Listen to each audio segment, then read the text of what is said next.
In a dark corner if you didn't see at least one of Jeff Francoeur's highlight plays during the past road trip. If he wasn't throwing runners out, even at first base, he was crashing into or climbing on the outfield walls, stealing one extra base hit after another. And for that, Jeff, we salute you. Royals baseball is next on Fox Sports Kansas City.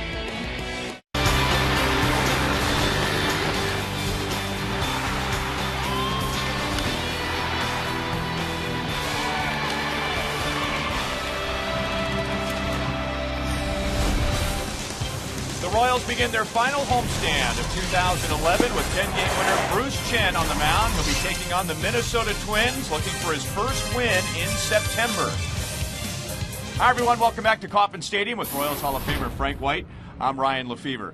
And, of course, in the game of baseball, there is no clock, there is no finish line, but there is the point in the season when you're down to your last homestand and your last road trip, and that's where the Royals are. And the Royals are right there, and what they want to do, Ryan, they played exciting baseball all year, and I think they want to have this last homestand be an exciting homestand so that not only them as players, but also the fans can go into the offseason with a lot of optimism for 2012. Mostly because of all the young players, but we can't overlook maybe the most impressive unit of the Royals this year was a veteran outfield. Well, that outfield really came together in spring training. You can see that these guys are going to play well all year. Alex Gordon in the left field decided, hey, I'm going to dominate this year, and that's just what he's done. Melvin Cabrera has really provided some consistent offense throughout the season in the number 2 spot, and Jeff Francoeur in right field has played so well that he earned himself a 2-year contract extension. Now, you really need to soak this in because, remember, these three guys, Alex Gordon, Melky Cabrera, and Jeff Francoeur,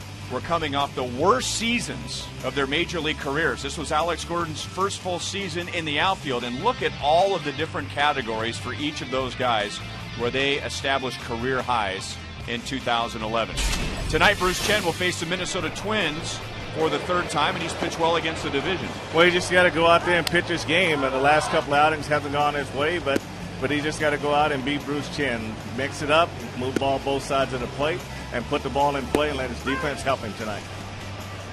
Mostly because of his personality, Jeff Francoeur was a fan favorite in Kauffman Stadium before he started making all of his great plays. So which are his best? We'll leave that up to you, the fans, and get into that when we come back.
Lottery. When you play, students win. Okay, what is Jeff Francoeur's best play this year? Let's go back to August 7th here at Kauffman Stadium. Picking up the ball in basically a blind throw to third base on the fly to get Johnny Peralta, play number 1. This past Wednesday in Oakland, the very rare 9-3 play, getting rookie Michael Taylor on a one-hop to right field. Friday night in Seattle, Dustin Ackley at the plate with a home run? No. Francoeur brings it back. He was tough on Ackley the entire series. In fact, if you go to Sunday, Dustin Ackley, after Francoeur makes this catch on a line drive, Francoeur doubled him up at first base. So that's our Sprint You Call It question for tonight. Text 432-432, enter keyword Royals, followed by A, B, C, or D. We'll update periodically during the game. And now Ram Truck shows us the Royals defensively tonight. Back in the outfield again with Jeff Francoeur, who had a great road trip with 3 outfield assists. On the infield, you got Eric Hosmer, who's 1 error in his last 67 games. And Bruce Chen is pitched tonight for the Royals, looking for his 11th victory. And Bruce Chen will be facing this Minnesota Twins lineup. Well, normally you got Marno and Mauer, but it's really Michael Kadire, who's really done a great job this year with 18 home runs and 64 RBI to lead that offense. Joe Mauer will be at first base. Billy Butler had a tough road trip. At one point, he was 0 for his last 17. He is 5 for 10 against Carl Pavano this year. And in 42 career at-bats, he hits .452 against Pavano. The first pitch is next.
High Definition, brought to you by Time Warner Cable.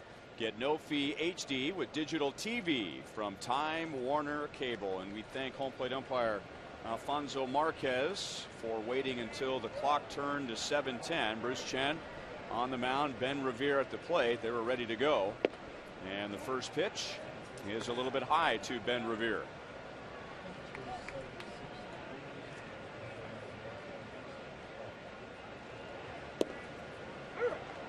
One and one. Ben Revere leading off and playing in center field as Denard Span continues to have problems after a concussion and now dealing with some vertigo. So Ben Revere making the most of that opportunity, and he opens tonight's game with a base hit to left field. We go out to right field and welcome in Joe Goldberg. Ryan, thanks. You guys were talking about all of Jeff Francoeur's plays. Tipped his cap a lot on that road trip. He's tipping his cap to everybody out here, the French Quarter, the fans, even to yours truly, making sure to let everybody know he is back at home. Now, you mentioned all of those plays. I asked Alex Gordon what he thought the most impressive one was. And since, you know, they're such good friends and they like to give each other a hard time, he gave me the objective opinion of saying, well, the throwouts weren't that big of a deal because we knew he had the arm. But the catch over the wall, he never knew that he was, he said, that athletic. So he thinks that that was the most impressive one, and he said he saved all of his great plays for 1 week. Guys? It was a heck of a week. There's no doubt about that. Ben Revere has 26 stolen bases. This is Trevor Plouffe, who is playing at shortstop. Minnesota's first-round pick in 2004, and they have a first-round pick at first base. Bruce Chen has faced Minnesota twice this year, and we remember a start on July the 14th at Target Field when 14 times in one game he tried to pick off AT KCA. 14 different times. No balls and 2 strikes. Well, summer is slowly giving way to fall, and it is 76 degrees right now. Only supposed to get into the mid-60s tomorrow. Game started on time at 7:10, and the time and temp is brought to you by the parking spot. 1 ball and 2 strikes on Trevor Plouffe. You know, Ryan, we don't have a good move, then you got to try to guess right, and that's what Bruce Chen tries to do, is try to guess right and try to get the runner breaking early for second base. Revere runs, pitches down and away, and the throw gets away from Giavotella. It looked like second base umpire Ed Hickox was ready to pump the right fist and call Revere out, but the ball got away. Just one of those balls that never got in the glove. You know, you got to get it in the webbing of the glove and then make that tag. Don't just look away a little too soon. The ball hits around the heel of the glove and pops right out of there. Salvador Perez had a tough pitch to handle. He came with a great throw.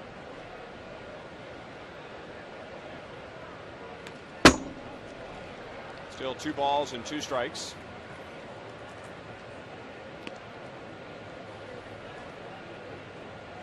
Minnesota Twins arrive in Kansas City having lost 8 of their last 9 games, and during that stretch scoring about 2 runs per game and only hitting 180.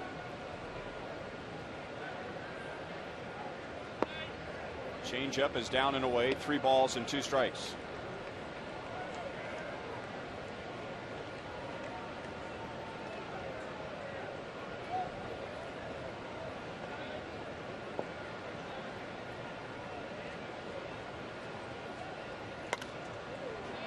Popped up to the left side, so that will not advance Ben Revere. Mike Moustakas makes the play in foul territory, and there's 1 out. By the way, that last play with Revere going to second is scored a caught stealing and an error to Johnny Giavotella. I mean, that was probably, he was going to be out, I believe, if he makes the catch and makes the tag. So that's something, that's a play you don't get an error on very often, but I think it was clearly going to be out on that throw. Bruce Chen 10-7, 0-1 against Minnesota in 2 starts this year. 5-2 at Kauffman Stadium with an ERA under 4, and he has much better run support at home than he does on the road. Bruce has lost his last 2. He's had his share of ups and downs recently. He lost 3 in a row, then he won 5 in a row, and now he's lost 2 straight.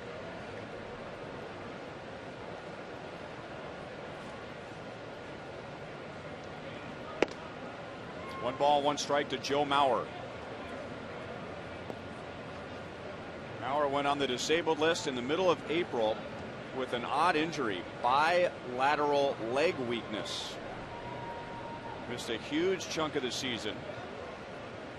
Batting .290 with just 3 home runs, but don't tell the Royals that. He's hitting .375 against KC. We always seem to see the best of Joe Mauer. Well, you're right. Some guys, it's kind of like Ichiro Suzuki when you show up and when he's around. He seems to all of a sudden find his swing.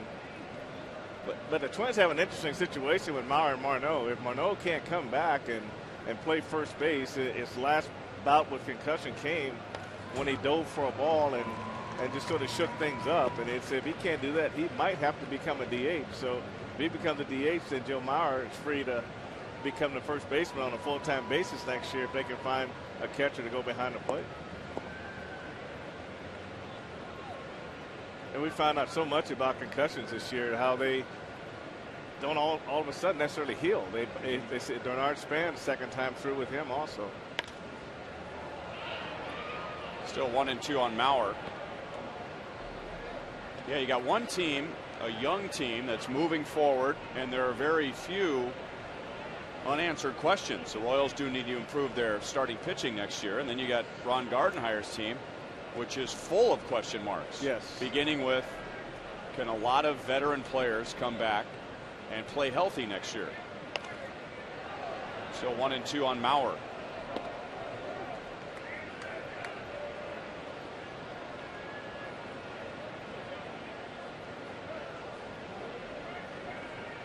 Ben Revere with a leadoff single to second base on a call that isn't made very often by an official score, but caught stealing and reaching on an error by Giavotella. 2 balls and 2 strikes. Now, Ryan, a lot of the question marks with the Twins is going to probably be answered by their young guys.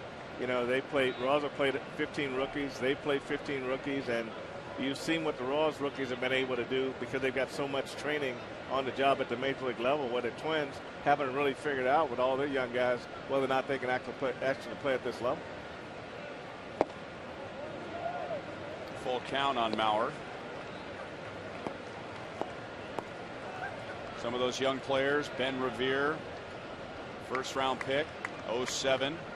Trevor Plouffe, who just fouled out, first round pick, 04. Joe Benson's in left field tonight, second round pick in 06. Center field, Melky Cabrera is there. Revere will play it halfway. So he was at second base with nobody out, and still at second base with 2 outs.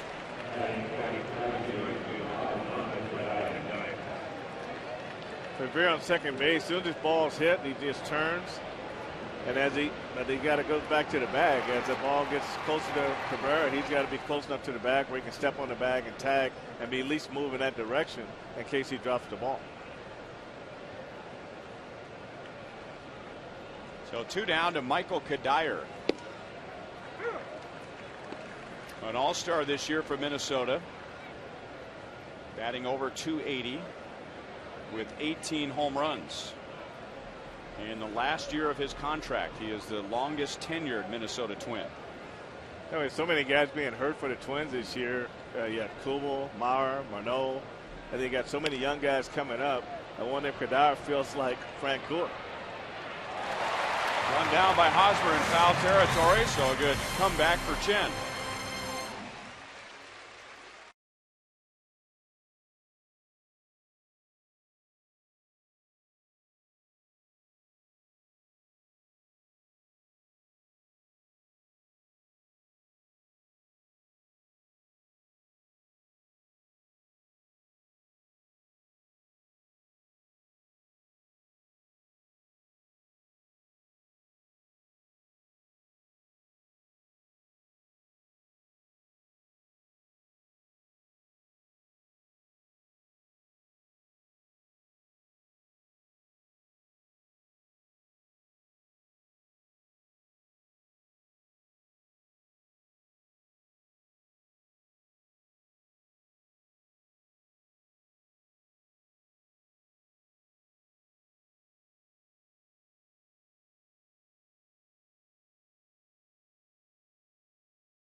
lead things off for the Royals. Eric Hosmer became the sixth Royal rookie with at least 15-plus home runs and 10-plus RBI. And Salvador Perez, a great road trip, 375. And the Royals are facing Carl Pavano, and they know plenty about him. Since the beginning of the 2009 season, this will be the 15th time the Royals have seen Pavano in either an Indians or a Twins uniform. 8 wins and 11 losses. He has given up the most hits in the American League, 231. Doesn't walk many, only 37 walks in 193 innings. You go up there expecting strikes. 2-0 in September, and in his career he has been a winning pitcher in the final month.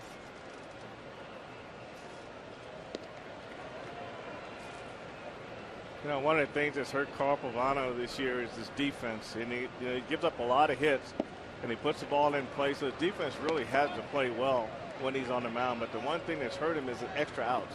You know, double plays that don't get turned, things like that, and just getting those 1 or 2 extra outs an inning have really hurt him this season. And Alex goes the other way. Got a pitch down and away. So the Royals, like the Twins, get a leadoff hit in the first inning.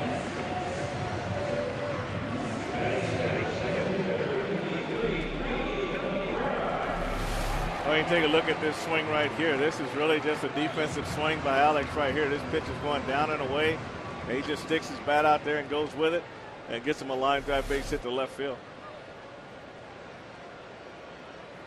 Alex had 7 RBIs during the road trip.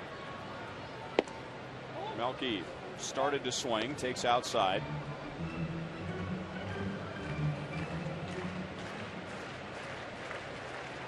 And with that base hit, Alex Gordon is back over 300 again at 301. He also had 4 doubles. So he has taken over the league lead, or tied for the league lead, with Ben Zobrist. Alex with 45 doubles.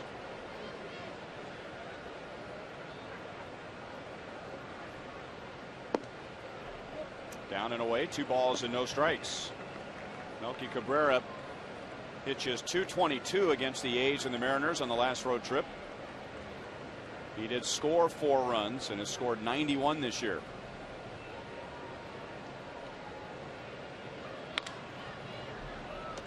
Two and 1.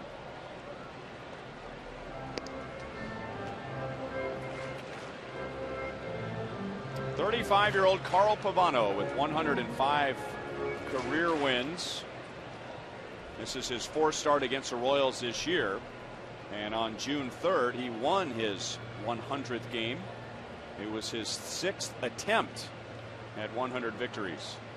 So you see that happen with milestone hits. A guy gets to 1,999 and it takes him a while to get number 2,000. Or in this case, a pitcher gets to 99 career wins. His next start, if he wins, he's got 100. Well, it took Carl Pavano 6 tries to go from 99 to 100.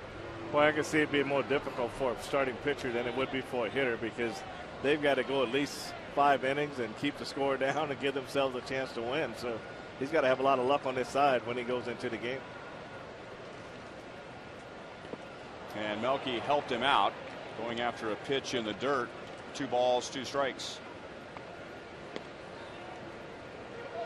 A real good changeup from Pavano. He is one of the few Minnesota starters that's been able to stay healthy this year. Scott Baker's been on the disabled list twice. Francisco Liriano twice. Kevin Slowey twice. And he strikes out Melky, so he comes back from 2-0. 1 away. Now Ram Trucks will show us the Minnesota Twins on defense tonight. On the outfield, you got Ben Revere in center field, replacing Denard Span, and on the infield, you got Joe Mauer at first base. If he's the 16th start at first base, and you got Carl Pavano on the mound. And if he gets enough innings tonight, Ryan, he could be his 4th straight season with over 200 innings pitched. He will need to go 7 innings tonight to reach 200. Alex runs, pitches outside, and the throw is right on the money. Drew Butera, who is Carl Pavano's personal catcher, Guns down Alex Gordon, 2 away.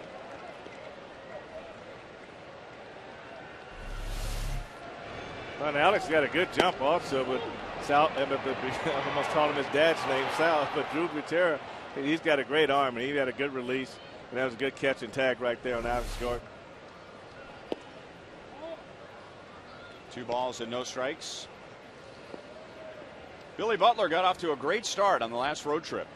He went 3 out of 4 in the first game. But when the road trip was over, he hit just 179. Hoping to get healthy tonight, beginning with Carl Pavano.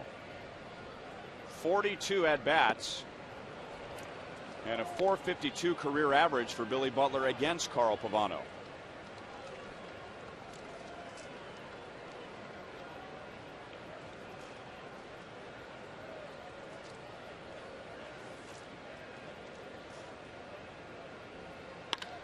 Line to center field, and Revere will have to play it on a bounce. He has to block it.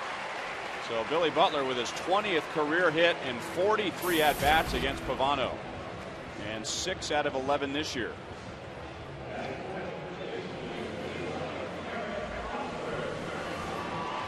That's one of those line drives right there. Billy hits a line drive. If Ben Revere picks this up right away with his speed and comes right in, he could probably make a play on this. But he really just reacted to it just a little bit late on that second line drive and was able to short hop it and keep it in front of him.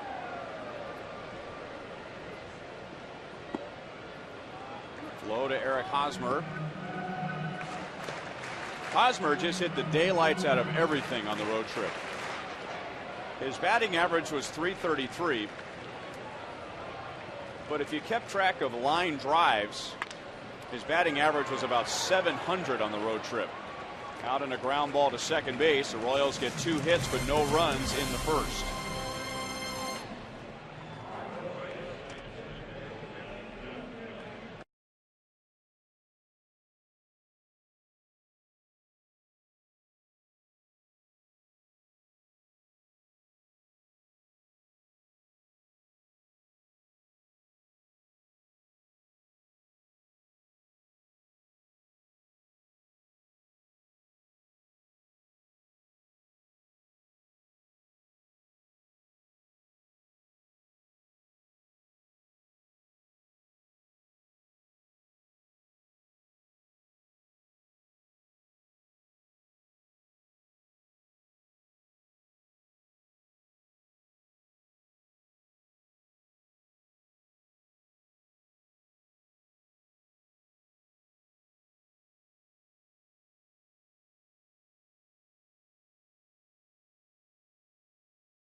Mobile broadband network by Panera Bread Catering. Order online at PaneraKansas.com.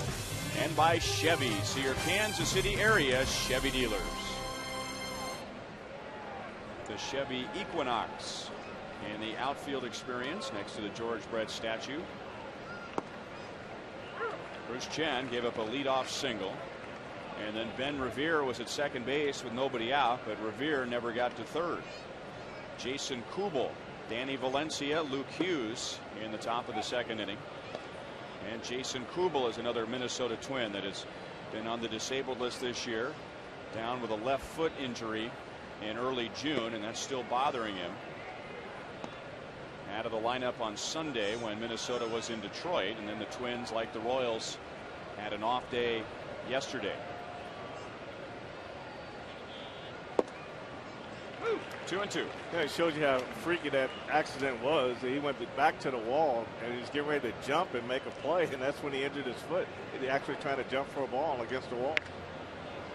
And on the knuckles, Giavotella racing out and makes a great play.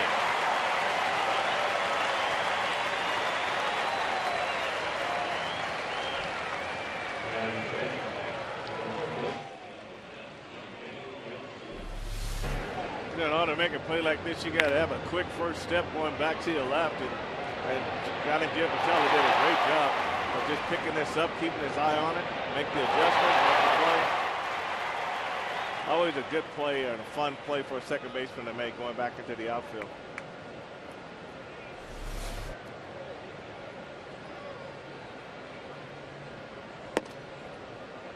Now ball one to Danny Valencia. Danny Valencia hitting 100 against the Royals this year, and that's in 50 at-bats. 5 out of 50. Last year here at Kauffman Stadium, he had a career day. Facing Zach Greinke at the end of June, hit his first major league home run. It was a grand slam. Ended up with 4 hits in the game, 4 RBIs. So in one game, he had his first major league home run, his first 4-hit game, his first major league 4 RBI game. Right here. You got to feel like it's going to be all uphill from there when you have a series like that.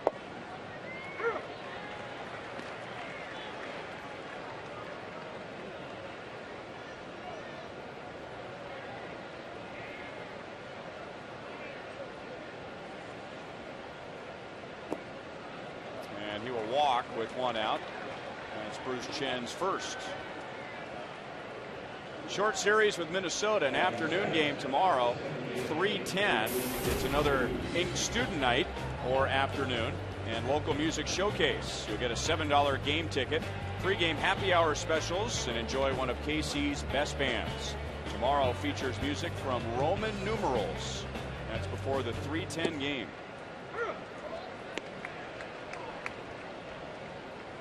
Second baseman Luke Hughes.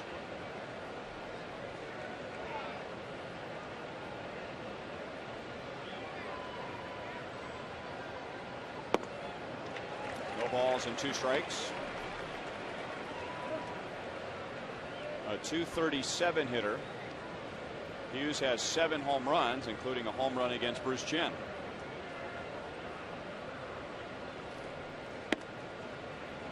One ball, 2 strikes.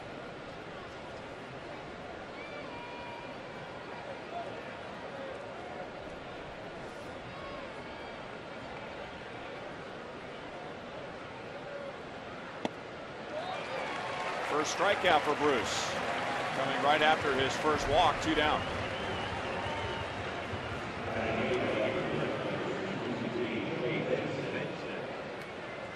When you face Bruce Chen, Ronnie, he throws so many balls and from different angles, different speeds, and when you actually do see a fastball, usually it's up a little bit, and hitters, especially young hitters, have a hard time laying off that fastball because they don't see very many of them, and it really throws them off.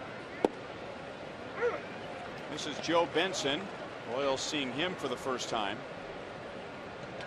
Second round pick in 2006. He had surgery on his left knee this past June. Still got to the big leagues and benefiting like a lot of young players because of injuries, or in his case because of a trade. Delman Young going from the Twins to the Tigers.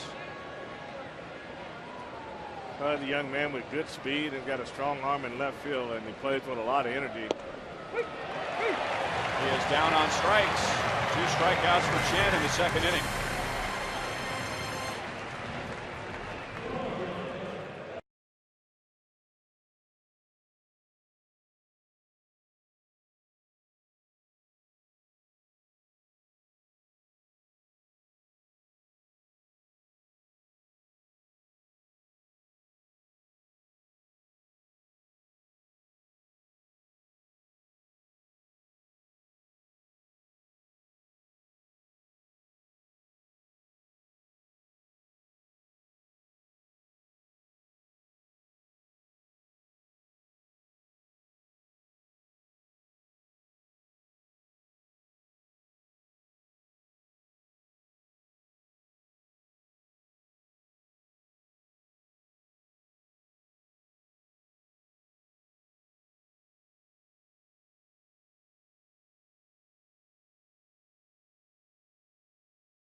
Jeff Francoeur will lead off the bottom of the second inning. He is the subject of our Sprint You Call It question for tonight. What is his best play? Was it this throw in August, getting Johnny Peralta on a perfect throw to Mike Moustakas? Or on Wednesday in Oakland, throwing a runner out at first, Michael Taylor? On Friday in Seattle against Dustin Ackley, rocking a home run, climbing the wall. Or on Sunday, catching a line drive, turning it into a double play by throwing out Dustin Ackley.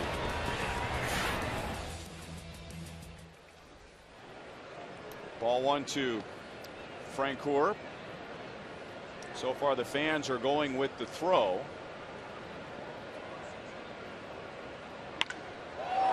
There's the swing.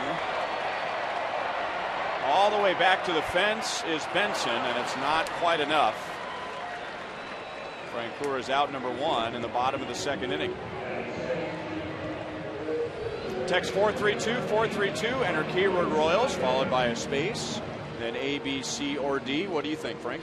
I think the fans are always going to be thrilled by outfielders that can throw, but I'm going to go with Alex Gordon. I think the catch over the fence is going to be my favorite because it required not only agility but timing at the same time, and being able to, a lot of guys jump on a wall, they push themselves back, but he was able to push himself forward over the wall to make that great catch. So I'm going to go with the catch over the right field wall. Fouled away by Moustakas. Joel? Well, what I like about the catch is that it took back a run. But when is the last time that we saw a right fielder gun out a batter at first base? And Wednesday. I'm not talking about a pitcher. Yeah, Wednesday. And when before that? I don't know. Right. You just asked me when was the last time I saw that happen. It was Wednesday. Right. And it was the only time you've seen it. You're probably right. That's hit well to center. Revere with excellent speed. Back to the wall. Gone. Mike Moustakas with his second home run of the year.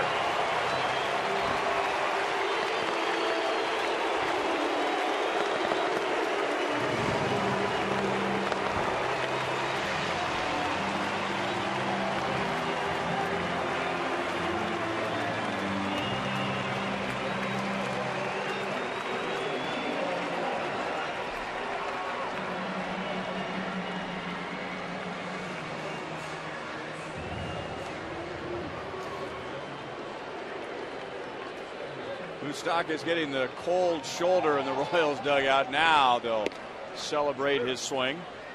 He hit his first major league home run in his 5th major league at bat, so he probably figured he'd have more than 2 at this point, but that was number 2.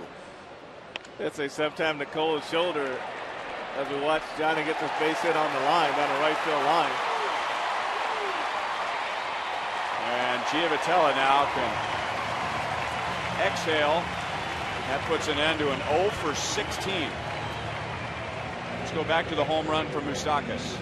Yeah, sometimes the cold shoulders because it's been a while and they wonder what took you so long. But this is what the Royals have been really looking for in Mike Moustakas. You see how hands get out front, get body stays back, hand get through this ball, and that's what drives this ball over the center field wall. And the Royals have been waiting to see that on Mike Moustakas for quite some time. And they said, Mike, what took you so long?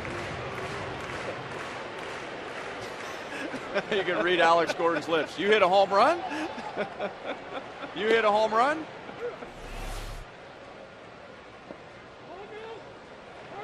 An impressive home run, by the way. Ball 1 to Salvador Perez. Johnny Giavotella just 1 out of 21 on the road trip, but now on the homestand he is hitting 1,000. Right field. Dyer is there. Giavotella will tag. No runner at third with 2 outs.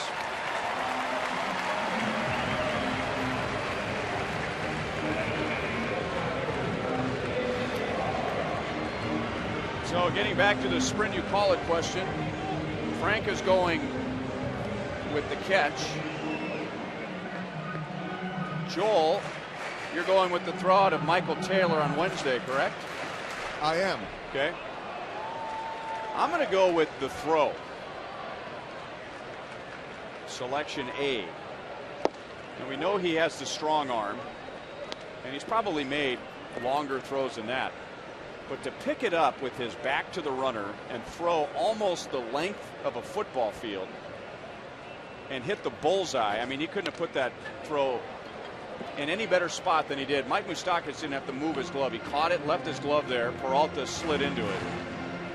And we've seen guys rob home runs, and Joel's right. You hardly ever see a right fielder throw a guy out at first base, at least in this league. I guess it happens in the National League every now and then with the pitchers running, but I thought that was just a phenomenal play by him when he made that throw. I can see why you like this play. Going to the right field line and just wheels and throws it all the way in the air on a line. That's a long, long throw. It's against your body to a certain degree also. Slow roller hit to Hughes. And that's the inning. Mike Moustakas hits his second home run to put the Royals in front.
Call 1-800-QUIT-NOW.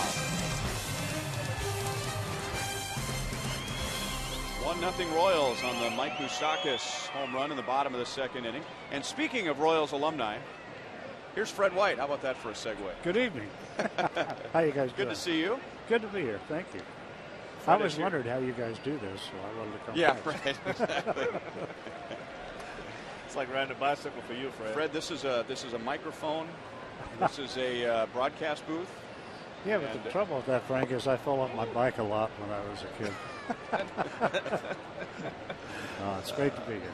Fred's here to talk about Royals Alumni Fantasy Camp, which is very near and dear to his heart because Fred, more responsible than anybody else of bringing that back and making it a popular destination for Royals fans in the winter. Well, actually, it's guys like Frank that played and their reputations that made it all possible. And Frank has done, I think you've done them all as a coach. And we have just an all-star lineup of coaches as Royals Hall of Fame down there for coaches. Up to 20 guys come down to coach, Frank.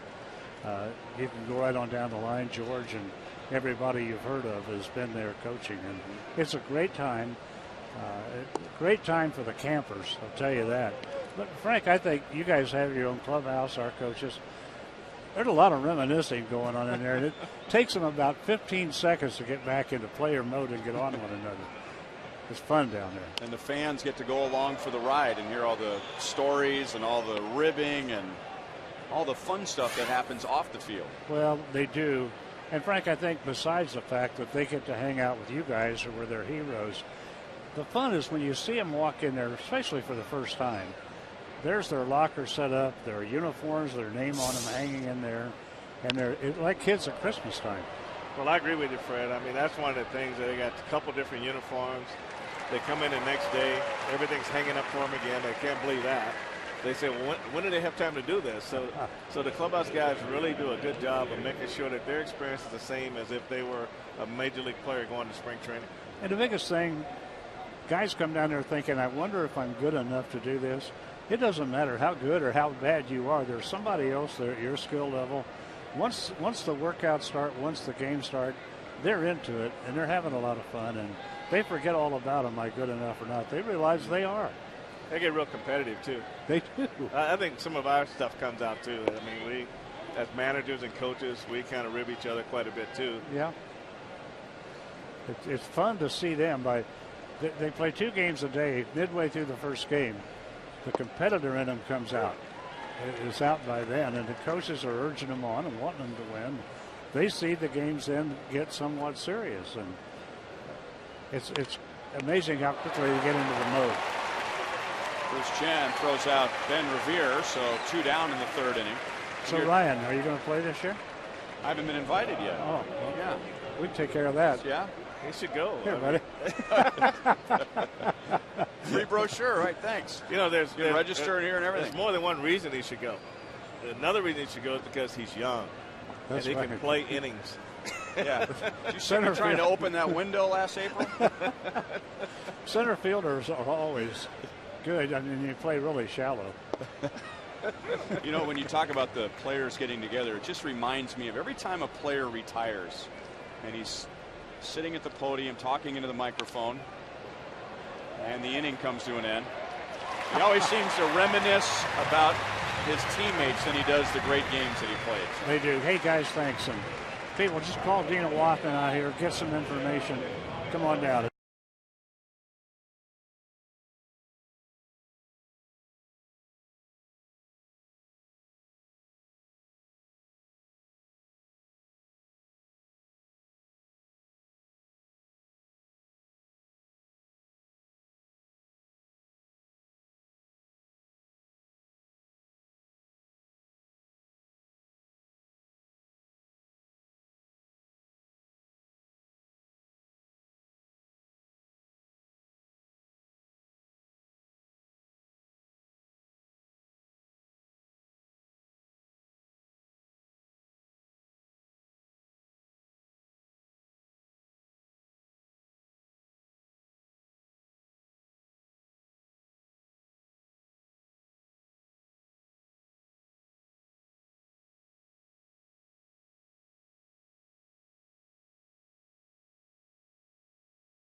In the world paused to remember the victims and heroes of 9/11.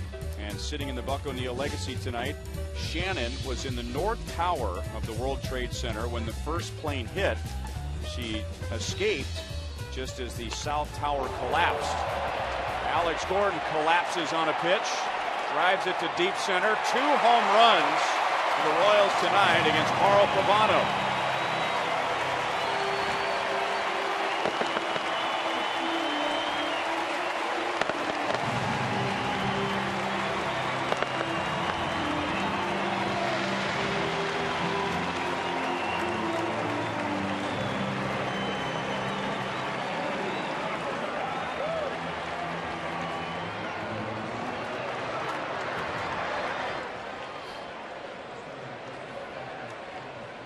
So 2-0 Royals, and ball 1 to Melky Cabrera.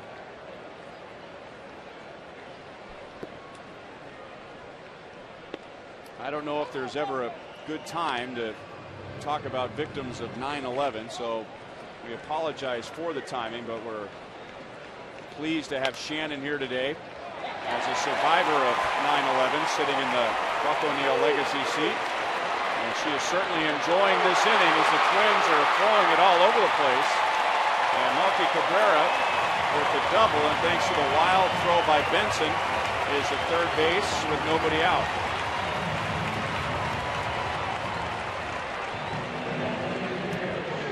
So there's Shannon Loy of Kansas City, Missouri.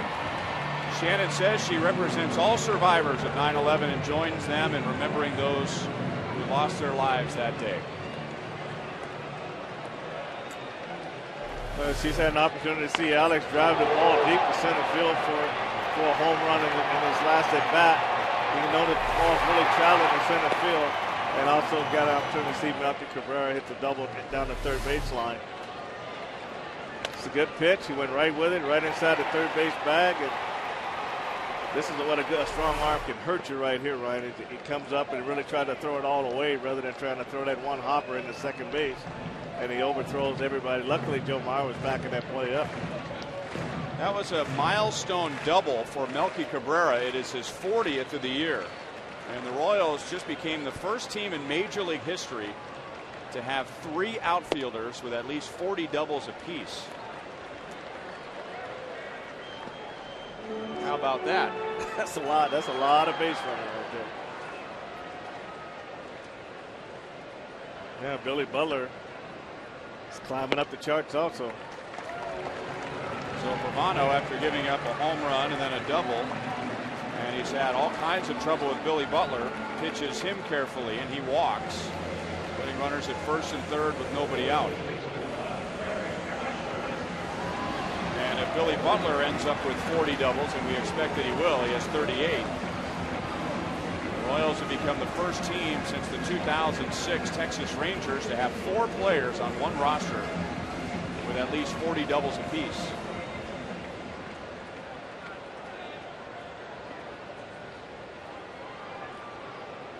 So first and third with nobody out.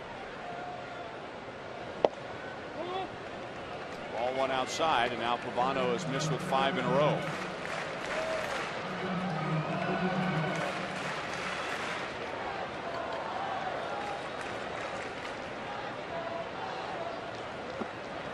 Off speed, 1 ball, 1 strike.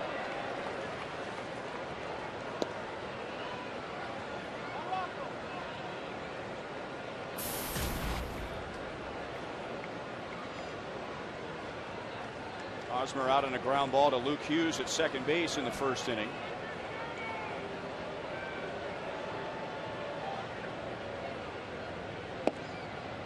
Two balls and 1 strike. Hosmer grounded out in the first. We were talking about his road trip where the numbers say that he hit .333, but he hit 3 out of 4 balls the whole road trip hard. And there's a ground ball left side. Plouffe gets his glove on it and gets an out at second base. The Royals get a run. Trevor Plouffe going far to his right, and Minnesota gets an out on the play. Hosmer gets his 70th RBI.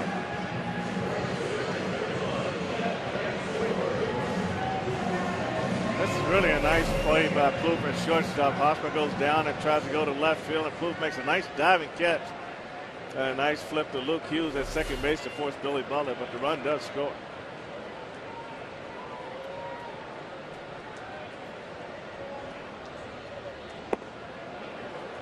To Jeff Francoeur. Just missed hitting his 19th home run in the second inning. Flied out to deep left field. He had 2 home runs, 4 RBIs on the trip, and put on a clinic in right field. 1-1. And his defense, the subject of tonight's You Call It question. Wow, how about that shift? Last time we checked, the throw led the way with 36%. Now just 16%, with everybody shifting over to the catch, which was a very good play.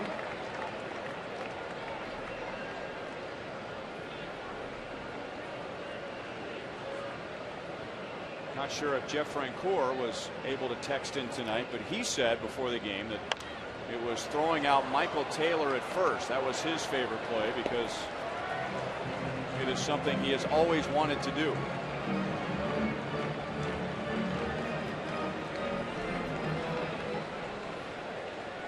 It really just takes the right hitter, the right ball, and he got a nice one hop right chest high, and he was able to come right through it and just caught Michael Taylor not running as hard as he could out of the box, and the dream came true for Jeff Francoeur on Wednesday in Oakland.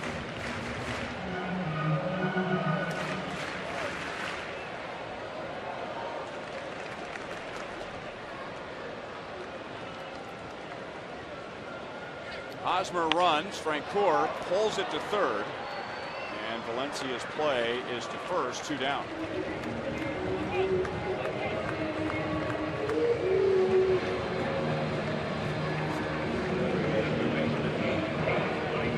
Now that's Matt Capps and the Minnesota bullpen. If you ask him what the best Jeff Francoeur play is, he will tell you it was a play that he saw Francoeur make in high school. Said it's the best play he's ever seen, he ever will see. And we're talking about robbing home runs and having a strong arm. Matt Capps was saying earlier this year he saw Jeff Francoeur in high school rob a home run and turn around and throw a runner out on the bases for a double play. So you basically would be combining C and D. And Matt Capps, huge fan of Jeff Francoeur for many reasons, as a player and as a person. The best play he's ever seen. Here's our league leaders, brought to you by your Kansas City area Toyota dealers. Most outfield assists. Alex Gordon still leading the way with Melky Cabrera, and Jeff Francoeur also in the top 6 as Pavano prevents a big inning. He gives up 2. Royals leave a runner at second base.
Internet pitch speeds brought to you by Time Warner Cable, up to 50 megabits per second of pure online power.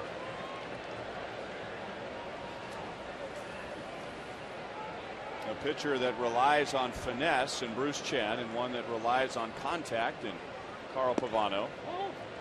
Joe Mauer thinking about laying down a bunt, and it wouldn't take a very good one if he were to bunt it to the third base side, as Mike Moustakas is deep and way off the line.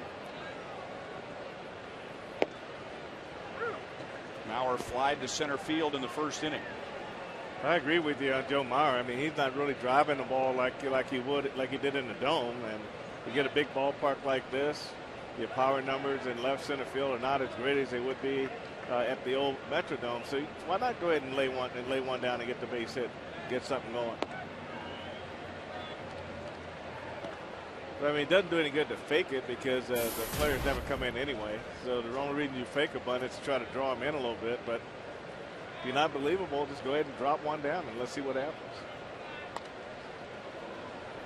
2 balls and 2 strikes. Final year at the Metrodome was 09, and Joe Mauer had his best year as far as home runs go, 28, but then only 9 last year. Still hit .327 and only 1 home run at Target Field.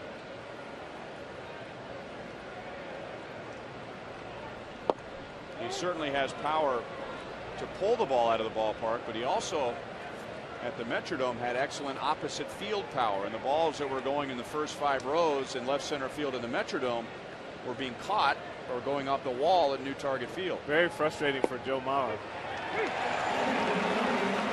don't see that happen very often. A fastball right down the middle. Bruce Chen strikes out his 3rd. And a lot of that is when you're just trying to think a little bit too much. And you're sitting on an off-speed pitch, you take the fastball, and that's one thing you don't want to do right there is give that fastball away.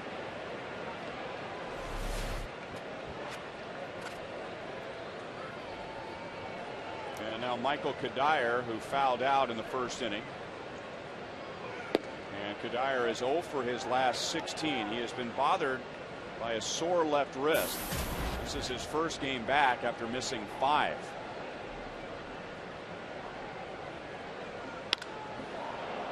In the air to center field. Into a crosswind. Blowing left to right. 2 down. Come out to Kauffman Stadium this Thursday when the Royals take on the White Sox at 7:10. Fans can purchase all-you-can-eat seats located in the Loge level, which includes all the hot dogs, nachos, peanuts, pretzels, and Pepsi products you can handle for one low price. For more details, visit 1-800-6-ROYALS or go to royals.com/all-you-can-eat.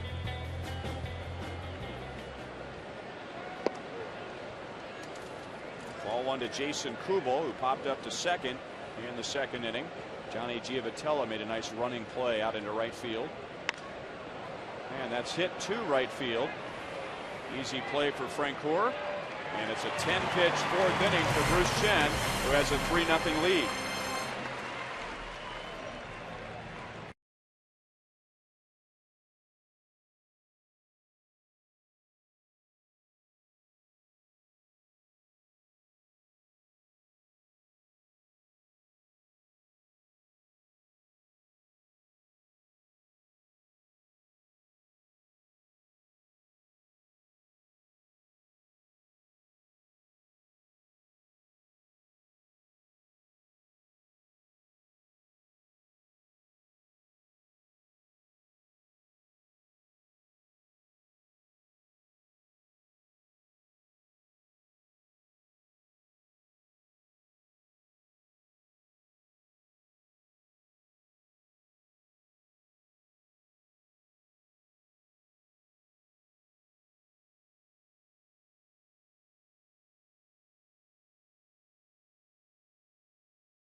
Theaters in 10 days. There's the obligatory shot of a full moon during a professional sporting event. And Frank, that would be a? I will say it's a waxing gibbous. But I'm like you. In my neighborhood, it's a full moon. Johnny Giavotella has doubled, putting an end to an 0 for 16. He's also made a good defensive play out in shallow right field. By the way, they changed the scoring. Ben Revere in the first inning on an attempt to steal second base was safe when Giavotella dropped the throw from Salvador Perez.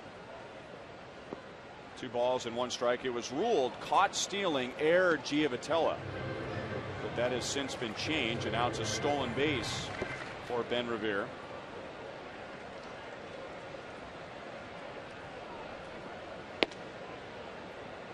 Three balls and 1 strike. Carl Pavano's given up a home run to Mike Moustakas. That was in the second inning, and then in the third, Alex Gordon led off with his 22nd home run of the year.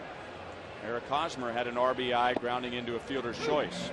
3 balls and 2 strikes.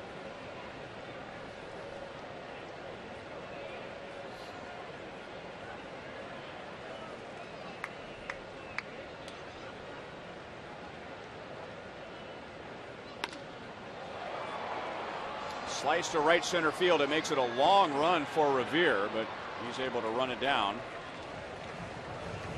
1 out. Pepsi Max, proud to be the official soft drink of the Royals and the Fox Sports Kansas City broadcast booth. Look for Pepsi Max at your neighborhood Hy-Vee food store. Pepsi Max, 0 calories, maximum Pepsi taste.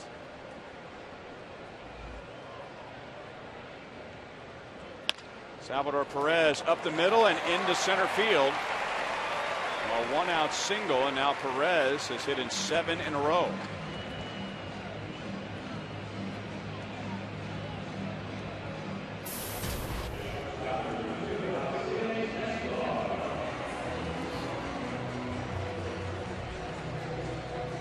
Well, Missouri baseball fans, this Saturday Mizzou takes on Western Illinois, and many video providers in the area will offer this game on pay-per-view. Access your digital program guide or call your video provider to order the game today, or visit foxsportskansascity.com for details.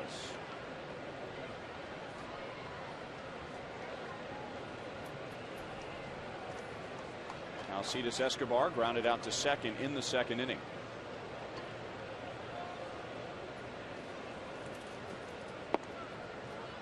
Saved by Butera, 1-1. That's a good situation here, Ryan, when you want to put a hit run on with Salvador Perez at first base, and you got a control pitcher like Carl Pavano on the mound.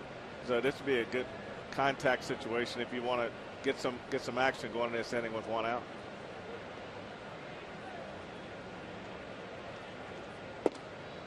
Pavano pitches inside, 2-1.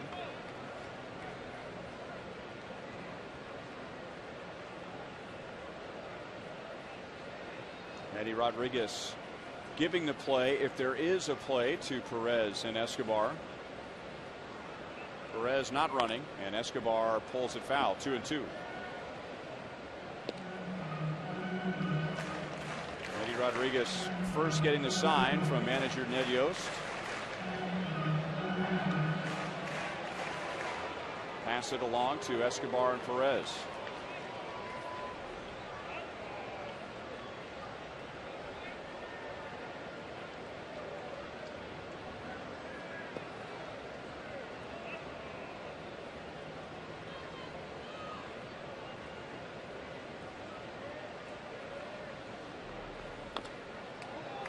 Still 2-2.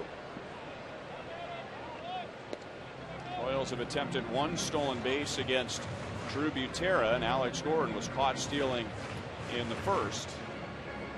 Royals still leading the league with 138 stolen bases, and as Ned Yost was talking about how the Royals have improved this year in runs scored, the first thing he went to was not the hitting, but it was the Royals' improved base running. Change up. Pavano strikes out Escobar, and that's 3 strikeouts for Carl Pavano.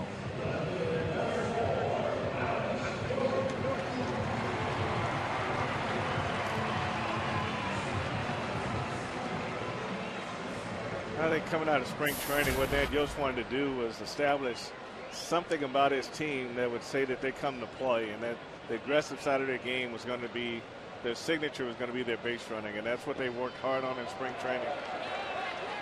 Butera can't find it, and Perez takes a wide turn thinking about third base. Wild pitch on Pavano. 1 ball and no strikes to Gordon. You know, as Alex bats, it just reminds me of a couple of bold statements that really have come to fruition. There was Alex last year in September saying that he planned on dominating this year. And we can argue whether he dominated or not, but he's had an outstanding season. And then Ned Yost saying in spring training that he wanted the Royals to be the best base running team in the American League. Are they? It's hard to answer that question, but they certainly have taken a huge step forward in that department. Well, that's where the aggressiveness started, and base running is really the last thing that a player gets in this game. There's a base hit to right field. Here comes Perez around third. And Alex Gordon drives in his second of the game. The Royals have a 4-0 lead in the 4th inning.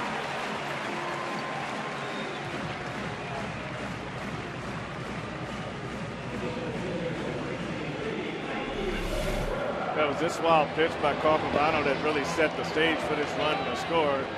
Drew Gutierrez couldn't find it, and Alex takes a change up and hits it in the right field for a base hit, and they get an RBI at the same time. And Salvador Perez sliding as he's looking to right field. But you really can't argue with that. But the base running has been the central focus of Ned Yost. But when you look at these offensive numbers that the players have on this ball club, these are numbers off the charts. I mean, these are career years, and you really can't discount that. But you put that together with the base running, that makes it look even nicer. Doug Sisson, his first year as Royals first base coach and outfield coach and base running coach, has had a huge impact on this team.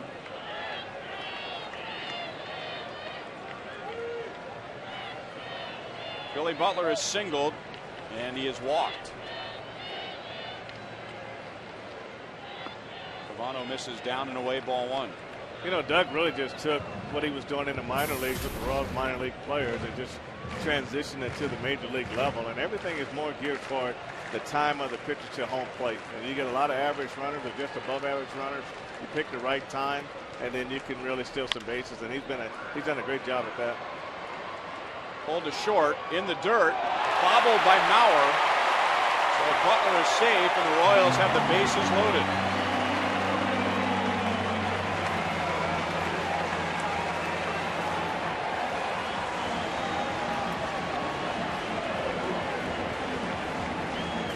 That's really not unusual what you saw right there, Ryan. You got a catcher going to first base, and his first instinct is to block the ball first and not really reach out and catch the ball. So you can see right there, he just almost act like a catcher when he was at first base on that ball in the dirt. So in this play here, you got to really extend out and try to catch the ball out a little bit out further in front of you. So those are just some of the adjustments that Joe Meyer's going to have to make going from catcher to first base. And I can't help but wonder if Trevor Plouffe, with Billy Butler going up the line, couldn't have taken another step or two and get more on his throw. Well, a lot of it is about knowing who that runner is. And I think anytime an infielder can set his feet and throw, it's going to help him make the play a lot more accurately, a lot more consistently than throwing the ball on the run. So the base is loaded, an extra out for the Royals. And Eric Hosmer at the plate. Got him reaching at an off speed and fouls it away. Pavano has to be very careful here. One mistake and this game could go right out the window for Minnesota in the 4th inning.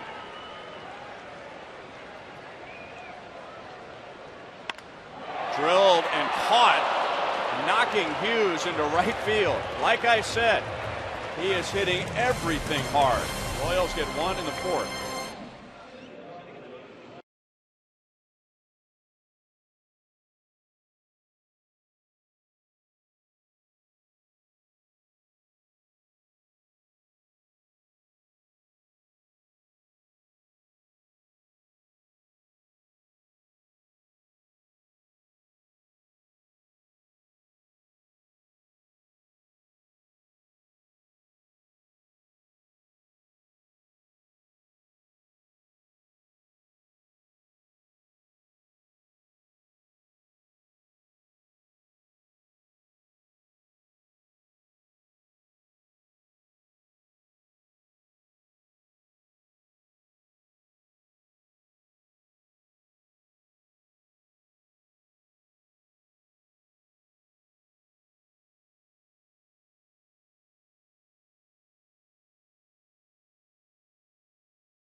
And 4 scoreless innings for Bruce Chen.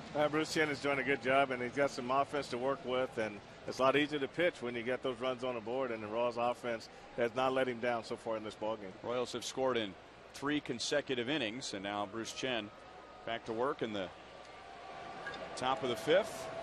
He has only given up 1 hit, and that was to the first batter that he faced, and only 2 base runners in 4 innings. Curveball in for a strike. Danny Valencia was the walk in the 2nd inning. Ben Revere hit a single in the 1st, and that's it. Otherwise, Bruce has been pitching out of the windup.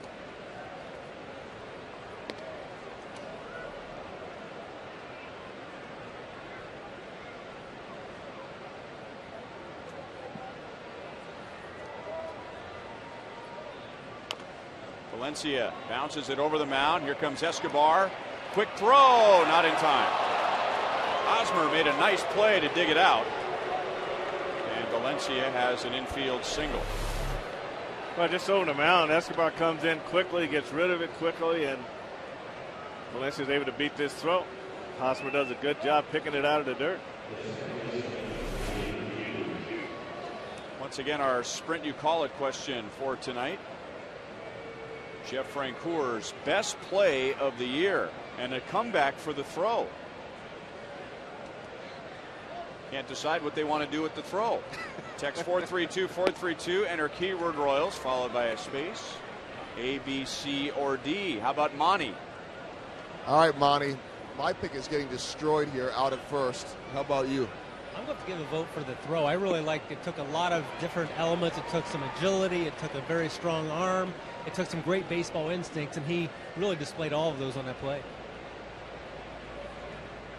There you go. So Monty, Ryan going with you, I believe, with the throw. They're voting with Frank on the catch, 52%. But they're voting against Frenchie. That's his favorite, out at first. Well, that's probably his easiest throw, too. He's coming in on a 1-hopper toward first base, and it just all it is just making sure you make a good throw to Hosmer, and you got that play made. But he said Hosmer really made that determination for him. As soon as that ball was hit, he saw Hosmer break the first base, and that gave him an idea that he can make that play. And Francoeur makes the play to get Luke Hughes, who's 0 for 2.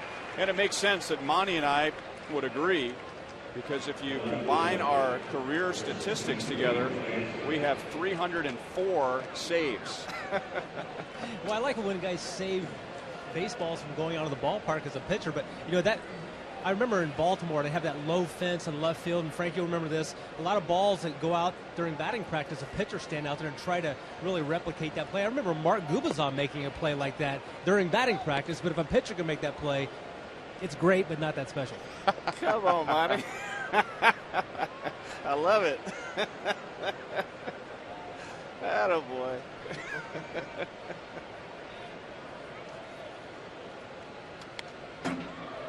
One ball and 1 strike on Joe Benson. Yeah, you see pitchers out there a lot trying to go up against the wall and make those plays, but they're already back there, though. Go ahead, Joel. Not to continue picking on pitchers here, but I believe that Eric Hosmer and Jeff Francoeur had talked. Well, they did. They had talked about doing that play at first base during interleague play, thinking they could get a pitcher. They never thought there would actually be a position player. It takes a right base runner to make a great play. It's got to be hit hard. It's got to be on 1 hop. Francoeur has to be thinking about it. Hosmer has to be thinking about it. It has to be a strong throw, and as you said, it has to be the right runner. I mean, that's why you never see that play happen, or hardly ever see that play happen. First time ever for a Royals right fielder, and Michael Taylor afterwards in that little conversation, clean version, that was unnecessary. And Jeff Francoeur said, no doubt. Well, what Jeff Francoeur should have said, well, rookie, you should have been running. He was running out of the box, though, was he not? Obviously, not fast enough. Here are the 4 plays. Here's the throw. Monty and I are going with the throw. August getting Johnny Peralta out at third. Here's the play we were just talking about. That's Jeff Francoeur's favorite play. The catch against Dustin Ackley on Friday night, which is a great play. I mean, we could talk about which one's the greatest play. They're all great plays. I mean, this was on Sunday. catching a line drive, and for whatever reason, picking on Dustin Ackley, who has a pretty good case if he wanted to go to the league and claim that he is being bullied by Jeff Francoeur. Jeff said he's going to send him something. I don't know what. Didn't he say he was sending one of those guys over a beer? Benson fooled badly on that pitch. 4 strikeouts now for Bruce Chen.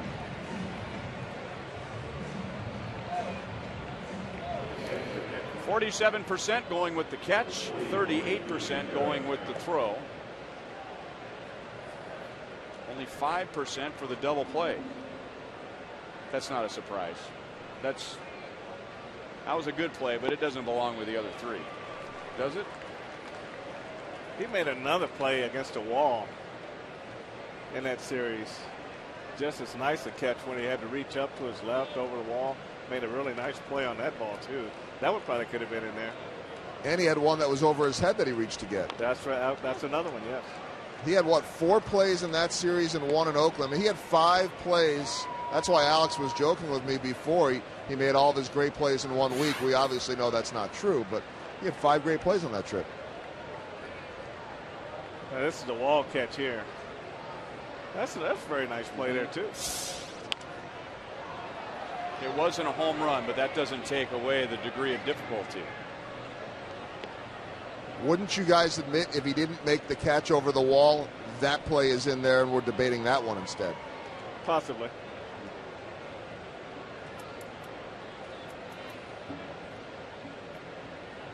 Shortly after taking a home run away from Dustin Ackley, the next time Ackley came up, he thought he had a double to right field, but Francoeur running, leaping, and making another play.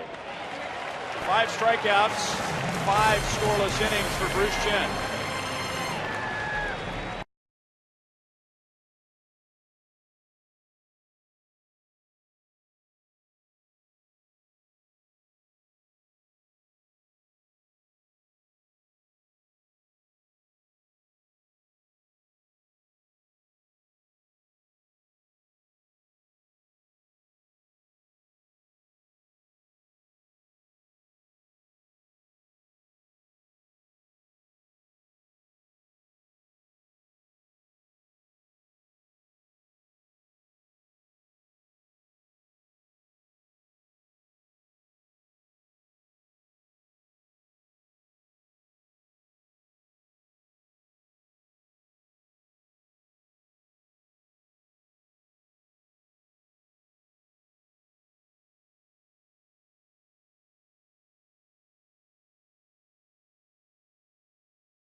Cabrera, who has set a Royals record for most hits in his first season with the Royals. So who did Melky pass to break that record? Our AT&T trivia question for tonight.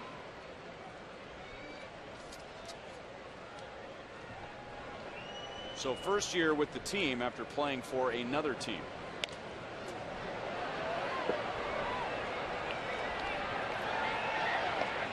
Francoeur pops out to Drew Butera.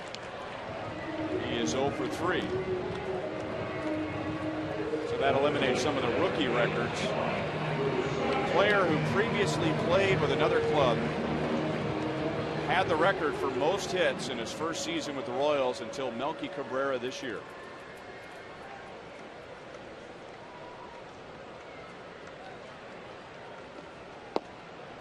A strike to Mike Moustakas, who is homered, and he is struck out. Do you know the answer?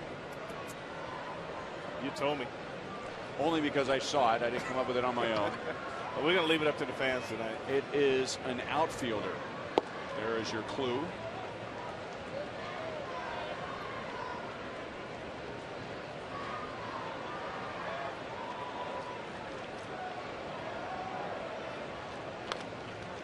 Yamaiko Navarro, who was almost hit by a bat in Oakland, was almost hit by that ground ball from Mike Moustakas. See, they're over there clarifying the rules of the AT trivia question. Danny Duffy wanted to catch it with his bare hand. Everybody else is hitting the deck, hiding under the benches, and watch Danny Duffy like a member of the Secret Service. You see the look, jumping in front of a bullet. See the look on Soria's face. Mauer backhands, gets it to Pavano. 2 away. Take a look at Soria's face on this next one. That's what, or even Melky Cabrera.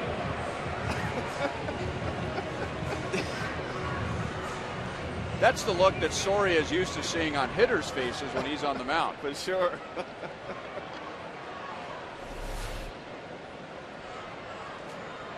And now everybody's sitting in the back row. Johnny Giavotella doubled in the second inning, flied out in the fourth. Not Danny Duffy, still hanging over the railing.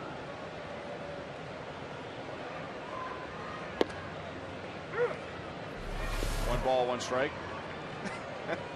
One of those life-changing moments.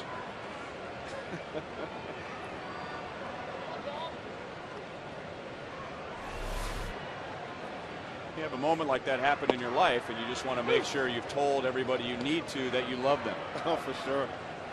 Ball gets there in a hurry. Well, you know one thing, they was watching the games.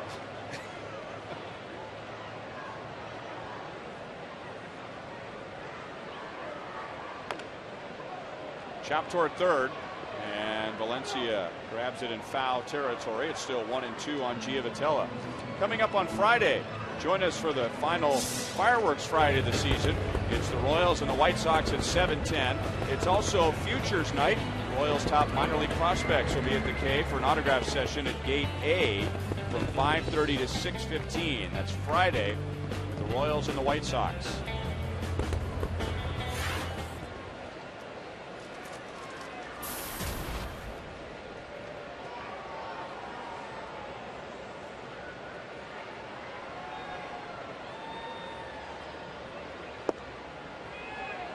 Two balls and two strikes. Royals scored 1 in the second, 2 in the third, and 1 in the fourth against Pavano. Meanwhile, Bruce Chen has only given up 2 hits in his 5 innings. And the count goes from 1-2 to 3-2.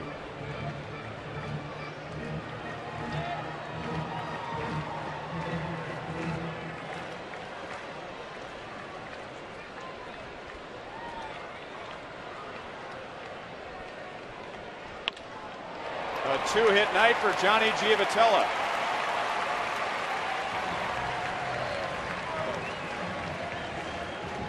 So that bad road trip for him officially comes to an end. He is 2 out of 3 tonight with a double and now a 2-out single in the 5th. So Johnny does a good job right here, standing right on plane with the ball and drives this fastball into left field. And imagine that Yost in pregame said he thought on the road trip he could get under some balls, hitting a few too many fly balls, and that was a line drive to left field right there.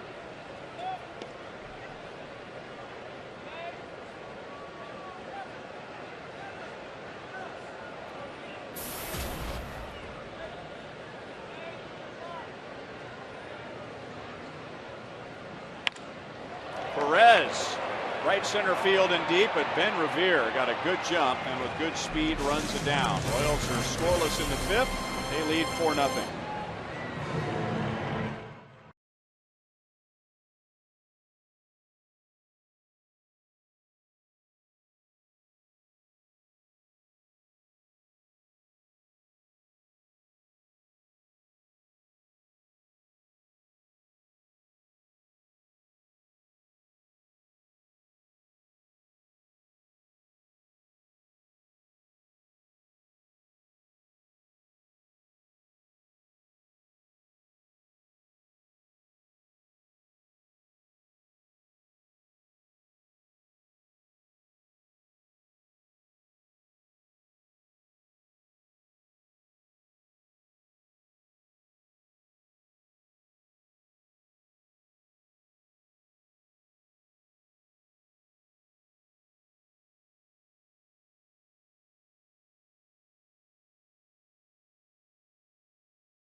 out in front 4-0 against Minnesota.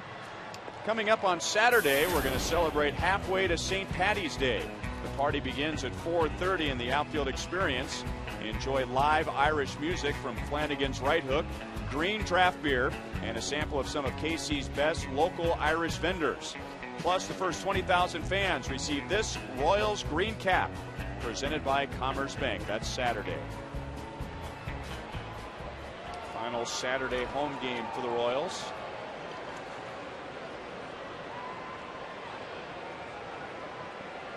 Third time through for Minnesota. Ben Revere opened the game with a single, stole second, so the Twins were off to a good start. Runner at second with nobody out, but Bruce Chen retired the next three with Revere stranded at second base. And now Bruce is ahead, no balls and 2 strikes. The only other hit for the Twins was Danny Valencia's infield single leading off the 5th, and he never got to second base.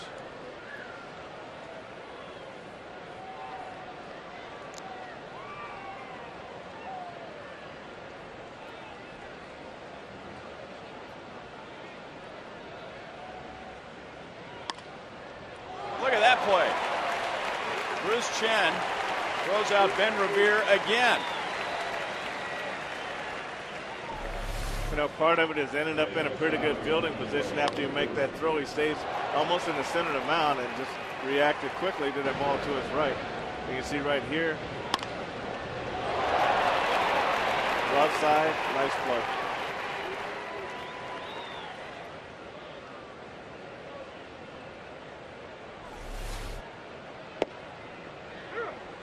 You know, a lot of pitchers would have made that play. They would have ran it halfway to first before they threw it to first. Bruce just turned it, threw it over there without no problem at all. Well, I think with the Revere running, you don't have much time. You better get that thing to first base right now.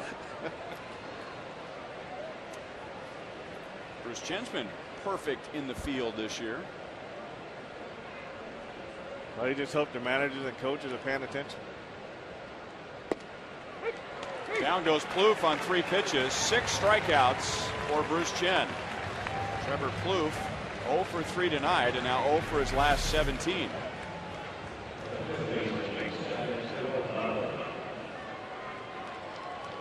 Bruce just drops his curveball in there just pretty as he please right there. And after throwing a lot more fastballs than he normally does, but that curveball, I really like his curveball.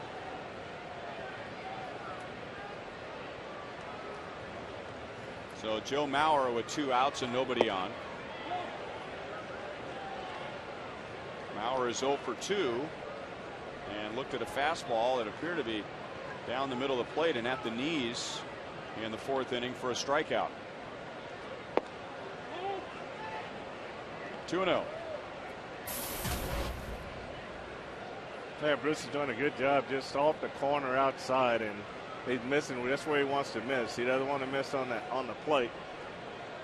Good job of trying to spot his fastball. Now, you got 3 fastballs in the same spot, and you get 1 call for a strike. That's pretty good.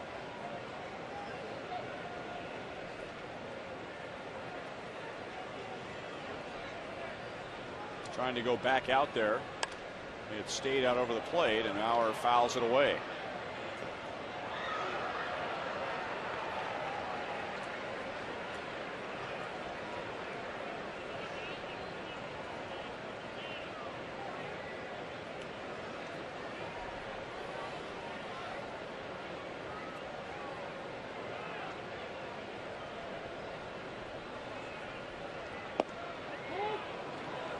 And 2.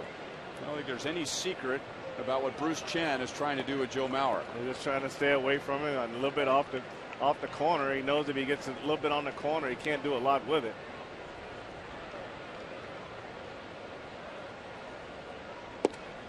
Struck him out again. 7 strikeouts for Bruce Chen in 6 innings.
Frank. I understand that.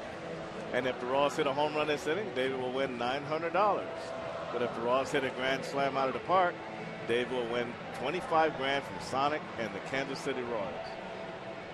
That'll make a nice pontoon boat. Alcides Escobar only has 3 home runs this year, but he has a home run in his career against Carl Pavano. And then you have Alex Gordon, who is homered tonight, and Melky Cabrera, who has 17 home runs this year. And the Royals have 2 against Pavano. Mike Moustakas hit his 2nd of the year in the 2nd, and then Gordon's 22nd of the year in the 3rd.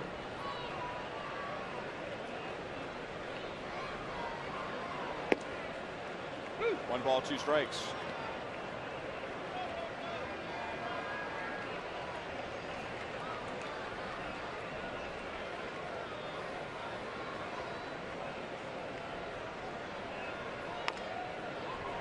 Chop left side, and Plouffe, I don't know if he had a chance to get Escobar anyway. He had a long run in.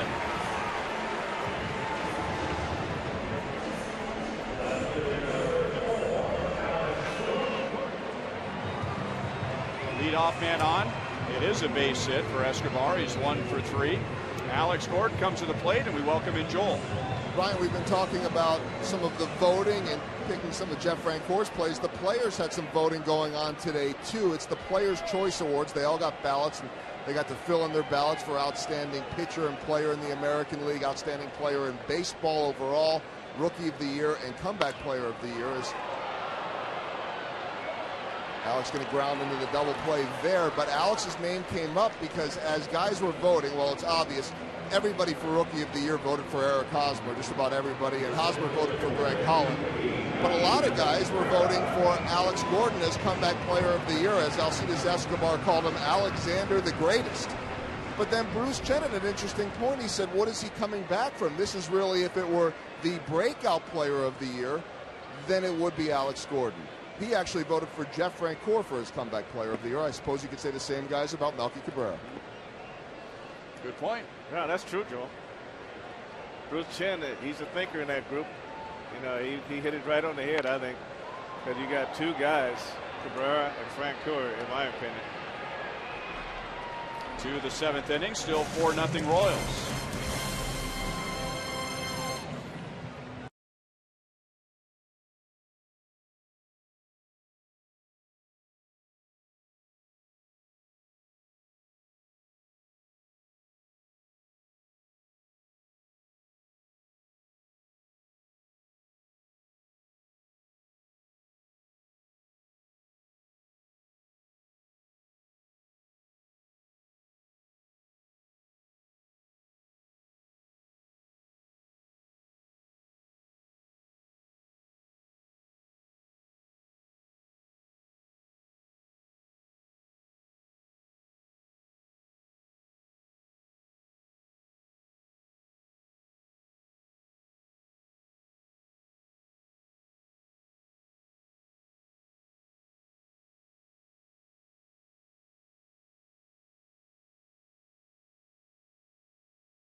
Long sleeve t-shirt, so the timing is perfect. 4-0 Royals to the 7th.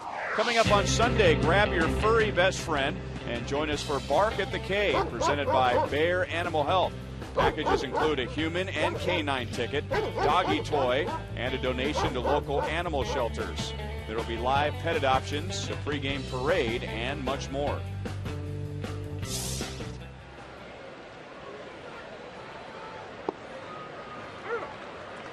0-1 to Michael Kadire.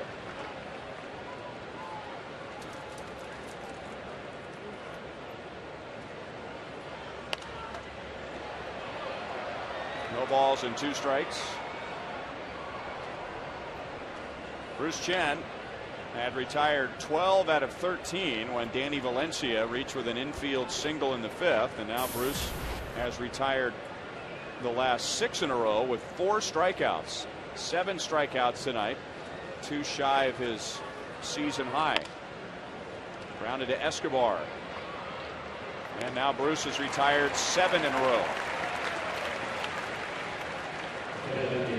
Tonight's copyrighted telecast is presented by authority of the Kansas City Royals. They may not be reproduced or retransmitted in any form, and the accounts and descriptions of this game may not be disseminated without the express written consent of the Kansas City Royals Baseball Corporation. And look at that pretty shot. Full moon. Full flag. 4-0 Royals lead.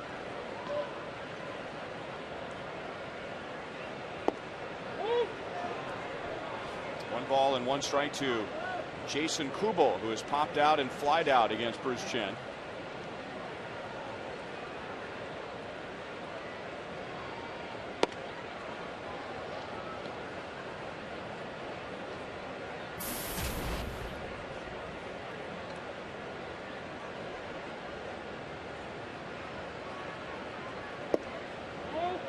Down and away, 3-1.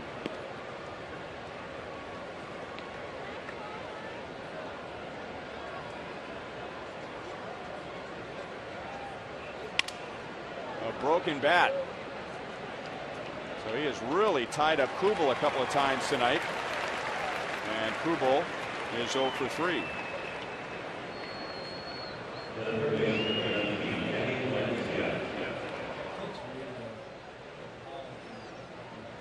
So Bruce has retired 8 straight. And now gets Danny Valencia, the only Twins hitter that Bruce has not retired tonight. Valencia walked in the 2nd, reached on an infield single in the 5th. 0-1.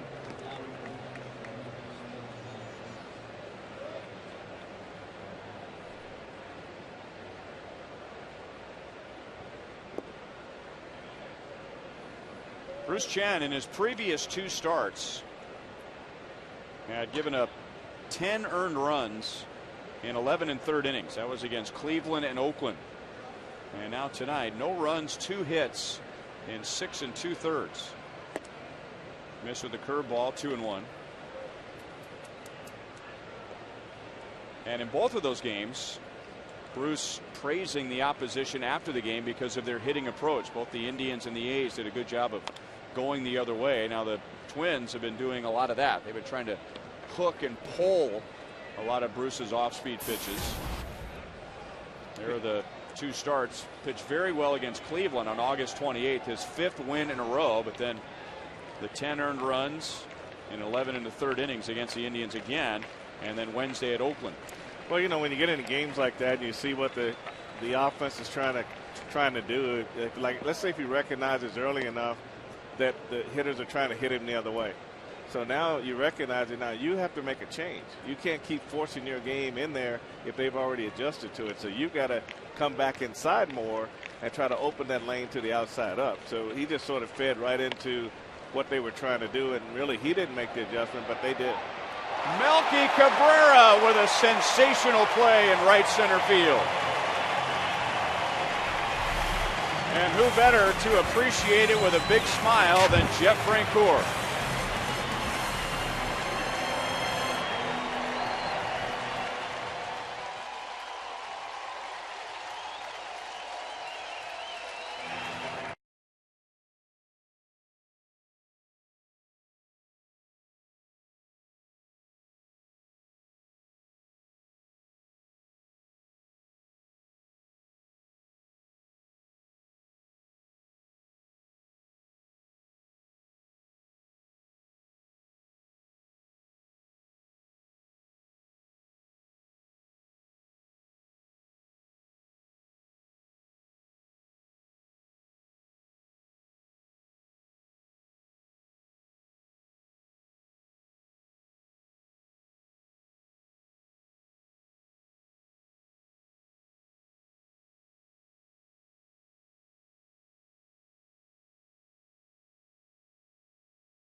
Scoreless innings on only 2 hits allowed by Bruce Chen. The Royals have 4 runs, 11 hits against Carl Pavano. Billy Butler has singled and walked and reached on an error. The Royals have clarified something in regard to Melky Cabrera.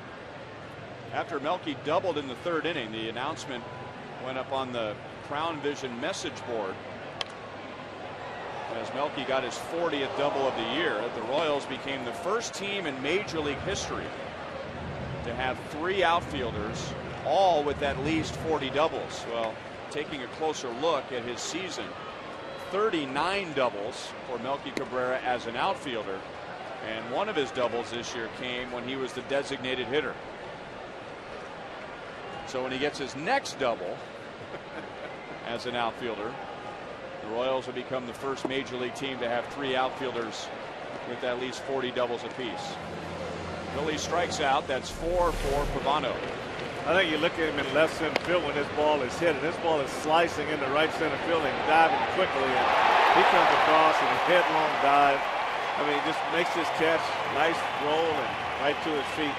Very athletic play, very good play by Melky Cabrera.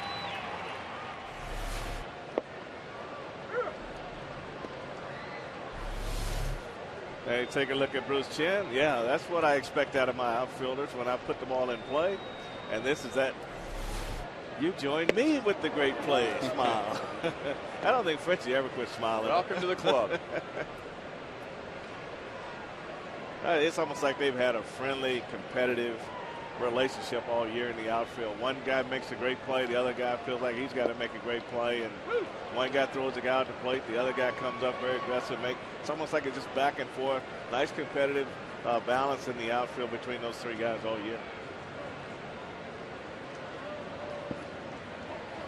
2 balls and 2 strikes to Hosmer, who is 0 for 3 with an RBI, but maybe the loudest sound tonight was Hosmer lining out to second base in the 4th inning and knocking second baseman Luke Hughes into right field.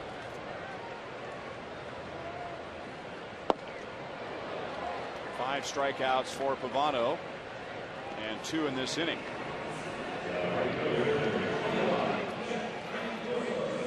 Taco Bell is helping Boys and Girls Club teens go to college with the Graduate to Go program. Log on to graduatetogo.com to learn more.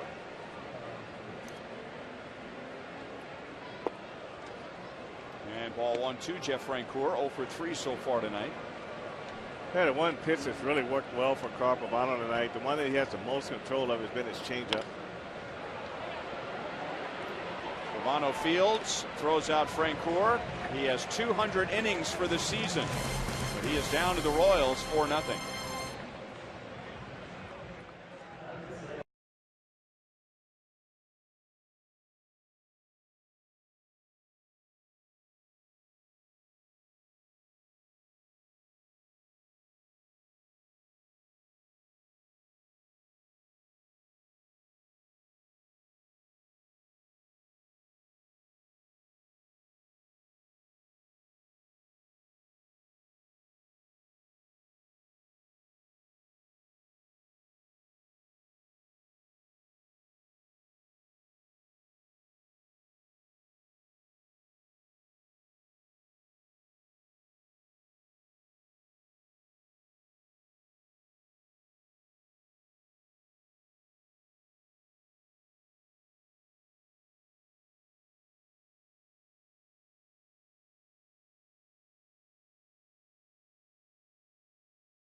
Trying to go at least 8 innings for the 3rd time this year. Panera takes us around the American League. Baltimore beating Tampa Bay. Tampa Bay had won 5 in a row. They had just swept Boston, and Boston way out in front of Toronto. Texas at home in front of Cleveland. Later on tonight, Los Angeles is at Oakland. The Angels are 3 games back of Texas. Boston 4 games back of New York. And in the wild card, Tampa Bay was 3 games back of Boston.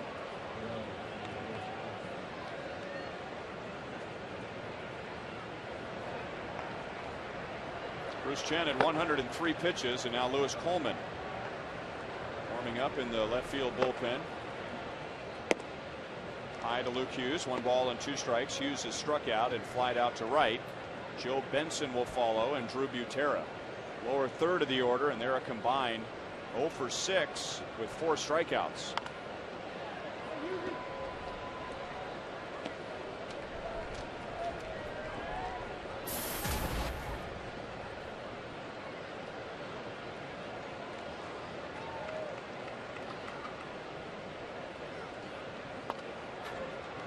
Still 1-2. Bruce went 8 innings against Seattle on April 14th. Beat the Mariners 5-1. And he went 8 innings in a no decision in July against Chicago. Gave up just 1 run in both of those 2 games. No runs tonight. No runs, 2 hits in 7 innings. Shattered bat.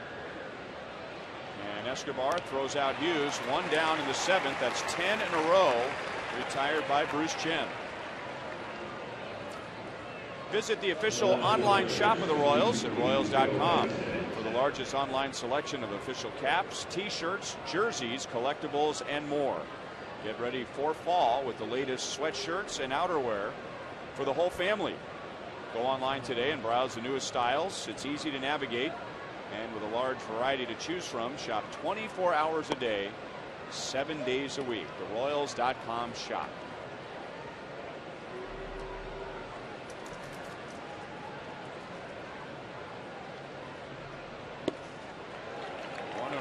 To Joe Benson, who has struck out twice. Got a pretty big swing. The thing that's been really nice about Bruce's game tonight is he's really set his pitches up inside well. He's moved away, and he's broken probably 3 or 4 bats tonight because of his ability to come in off the plate after establishing his pitches away.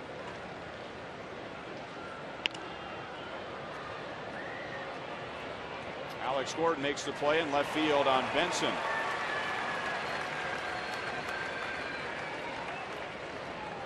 So Bruce trying to finish strong this year as he did last year. Going right to his final start. You might remember on October 1st against Tampa Bay, Bruce threw his first major league shutout against the Rays, who won 96 games. That was the Royals' 3rd to final game of the year. And now Minnesota is going to send up a pinch hitter.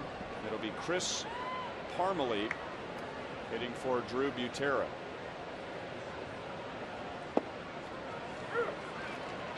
Oh, 0-1. Drew Butera flied out to center field and struck out. Parmelee, Minnesota's first-round pick in 2006.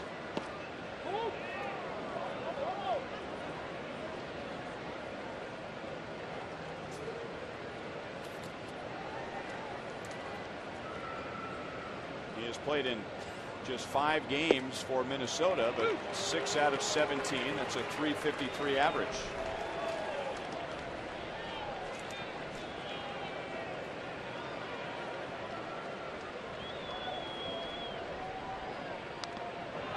Just got a piece.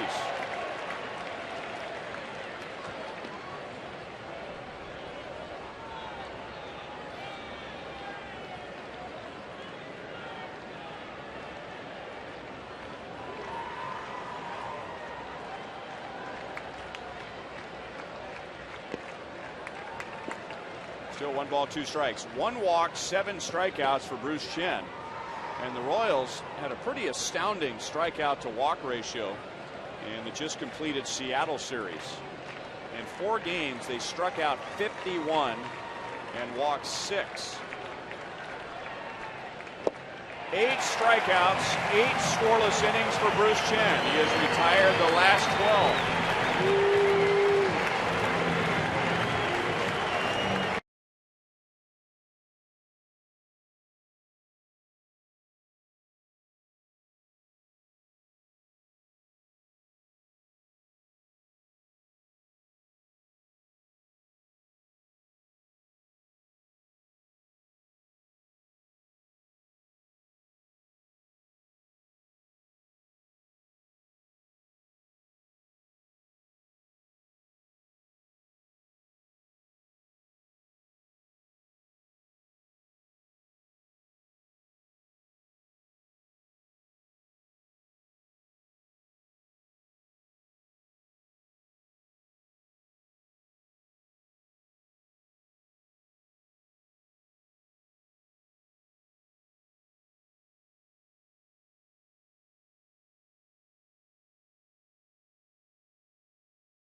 Game on Boulevard Royals Live.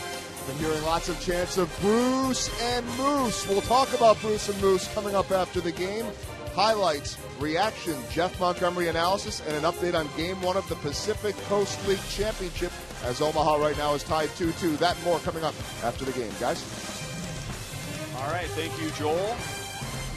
Changes for Minnesota. Before we get to the bottom of the 8th, Rene Rivera will take over as Chris Parmalee batted for Drew Butera in the top of the 8th, and a Chevy call to the bullpen. It is Lester Oliveros, who came over from the Tigers in the trade that sent Delman Young to Detroit.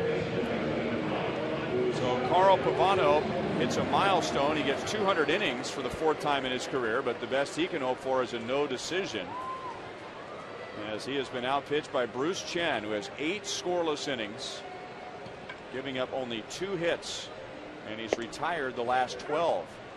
Oliveros throws a strike to Mike Moustakas.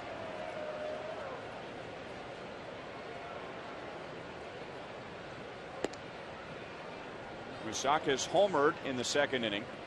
That was his first big league home run since his 2nd major league game back in early June.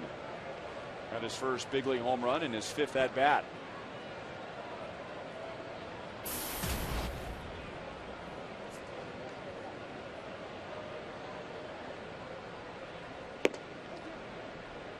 Three and 1.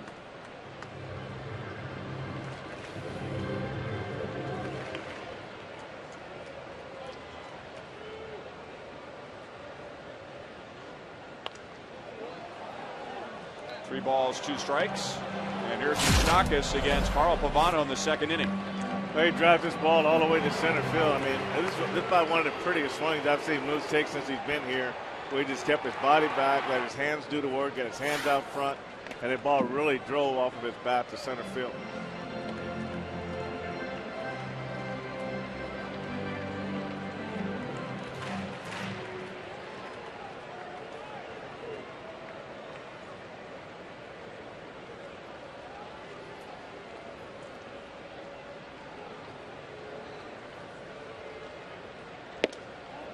Oliveros begins his outing with a strikeout.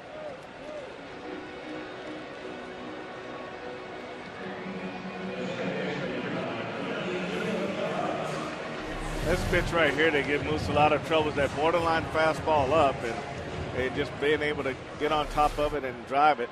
But that's a pitch that he's got to learn how to lay off of until he gets better at recognizing that pitch and being able to get above the ball. You got to be able to take that borderline fastball. Johnny Giavotella has a 2-hit game. His double in the second inning put an end to an 0 for 16, and then he singled in the 5th.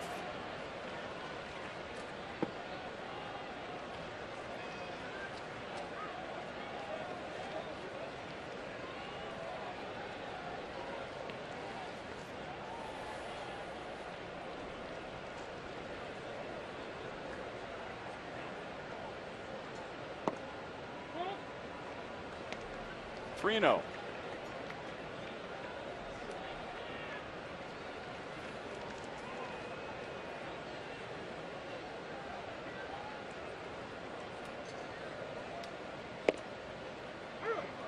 Three balls, one strike.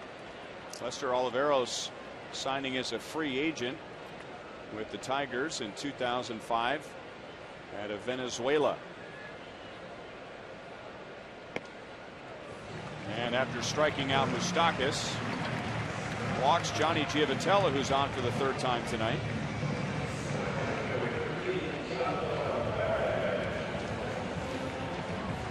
What a year it's been for Ron Gardenhire and the Minnesota Twins. Last year, their first season at Target Field, they win the division again, the 6th time in 9 years. He is the American League Manager of the Year.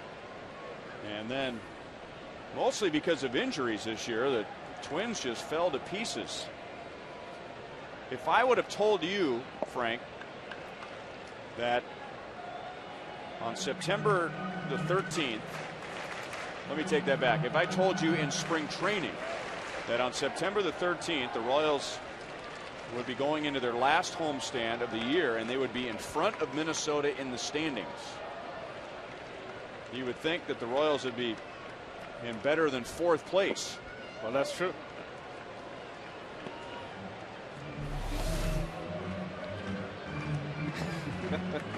That says it all, doesn't it? Another ball in the dirt. I talked to him before the game tonight, and he said that, they're setting up a big golf outing when they get back to Minneapolis, and he was saying, I try to have fun every day coming to the ballpark. It's not a day that I don't come to the ballpark with the idea of having fun. He said it's after the game. He said when the team's not playing well, it's after the game that I don't have much fun.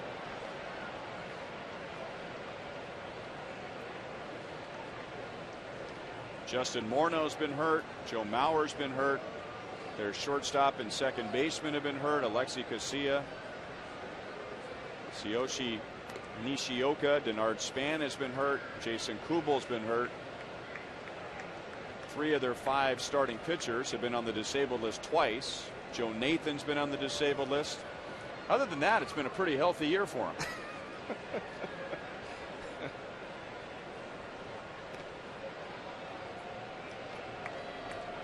Well, every now and then, every team has to go back to the drawing board, and every team has to face a little adversity, and this is a Twins year. And what happens now is how they rebound from this off season.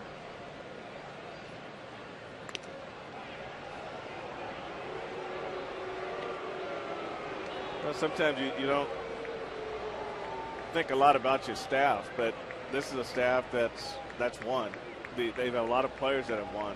So it's a lot easier to come back when you have players that have won and you have a coaching staff that's been part of that winning. And Ron Gardenhire is saying things that Ned Yost was saying last year at this time. In spring training, we're going to have to work harder on the fundamentals. We're going to have to work harder on defense. We're going to have to work harder on base running. And those are things that they were very good at coming into this season. Rick Anderson, the former Royal and Twins pitching coach. The Twins are 7th in the league in walks. Now that's not going to ruin a season, but year after year after year, the Twins wouldn't walk anybody. They threw strikes. The defense picked everything up. But they're 7th in the league in walks. They are 12th in the league in ERA. And they are 12th in errors committed in the league. 2 strikeouts in the inning for Oliveros. 2 down. Tomorrow afternoon, it's a 3:10 first pitch. So Hy-Vee Royals Live is on the air at 2:30. Luke Hochaver will face Liam Hendricks. Royals taking a look at him for the first time. And then that's it. Just a 2-game series with the Twins. A 4-game series with the White Sox begins on Thursday.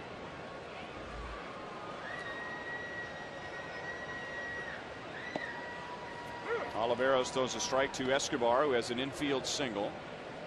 He is 1 for 3. Bruce Chen has thrown 119 pitches in his 8 scoreless innings. So it looks like we'll see Lewis Coleman in the 9th.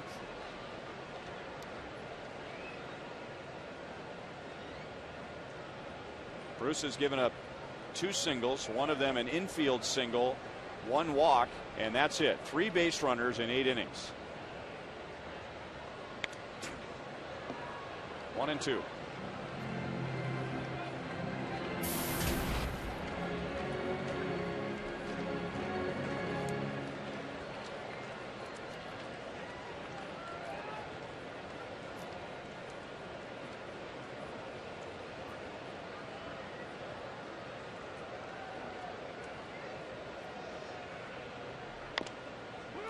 Fouled it off of his foot, and Escobar goes down to his knees.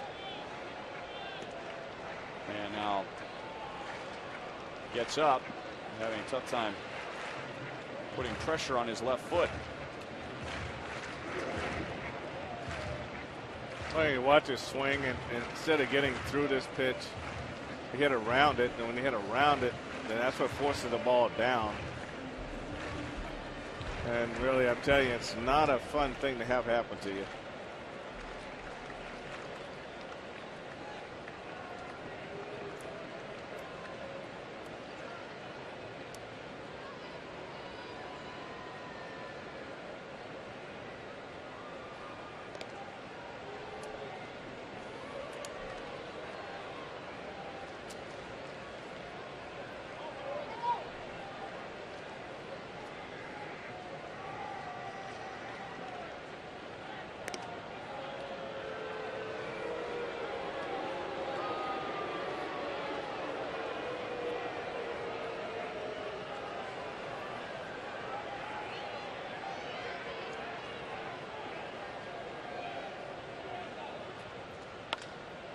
Up the right field line, fair.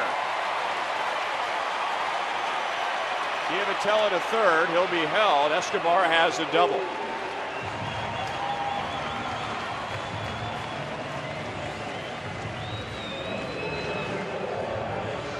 So he comes back after falling behind 1-2 and fouling a pitch off of his foot. Well, that's what happens when you get through a ball right there. You hit a line drive, and he does a good job making that adjustment and takes the fastball down the right field line. Giavitello running on the play will make it to third. But Michael Kadar does a good job getting to this ball and getting it back into the infield.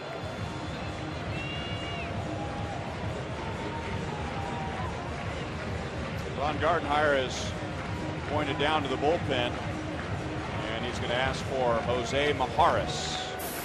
So a Chevy call to the bullpen. Majares inherits runners at second and third in the 8th.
over in Omaha. Some good news for the Storm Chasers, game 1 of the PCL final.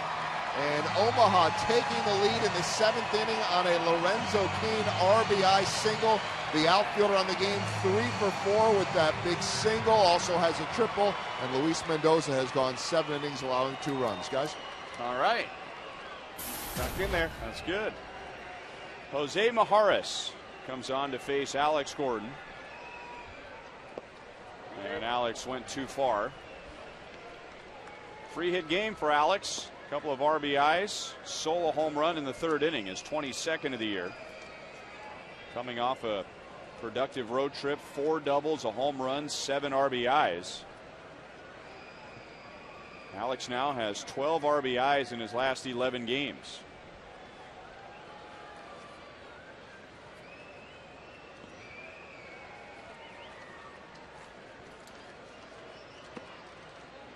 One ball, one strike.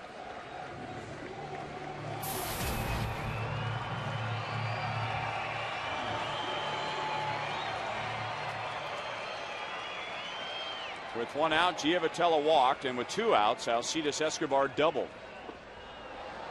1 ball and 2 strikes.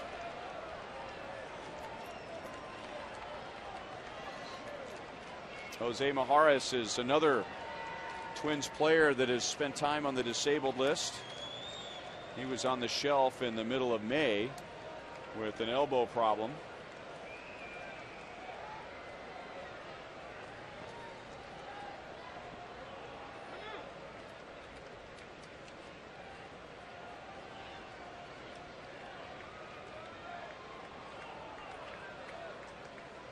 Last year, Majares was on the disabled list twice.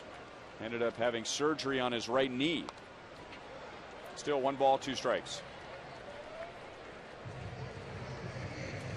Alex with just 1 hit against Majares, but that 1 hit was a home run.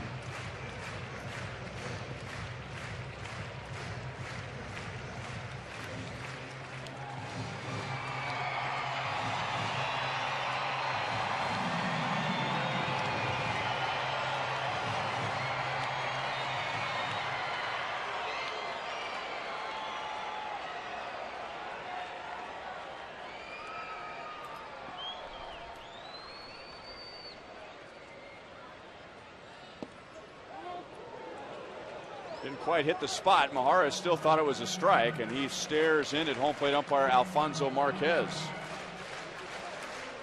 That's never a good thing to do.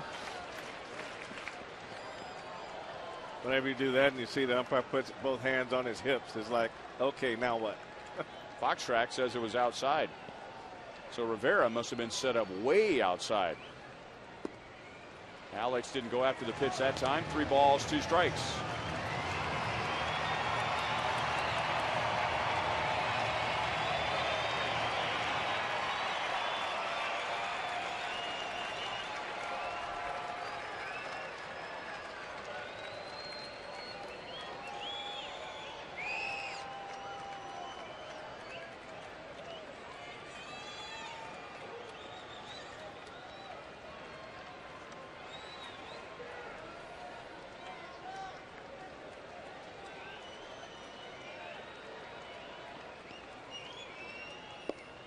And that is called a strike.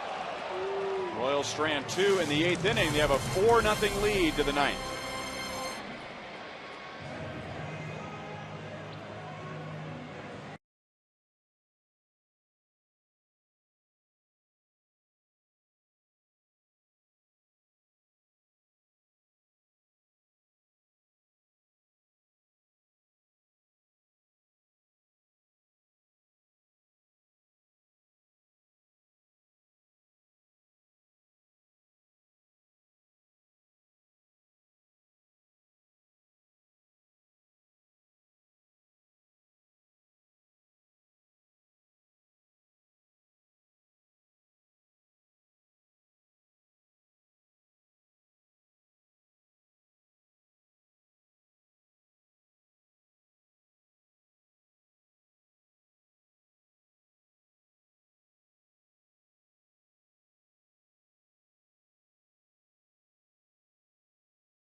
A double and a run scored, and we flash back to a catch he made in right center field back in the 7th inning, right? No, that was July 7th against Detroit. Almost a carbon copy of the play he made on Danny Valencia tonight.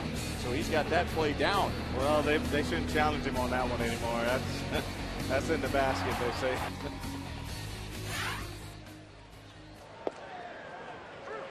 That is not, however, our Chevy play of the game.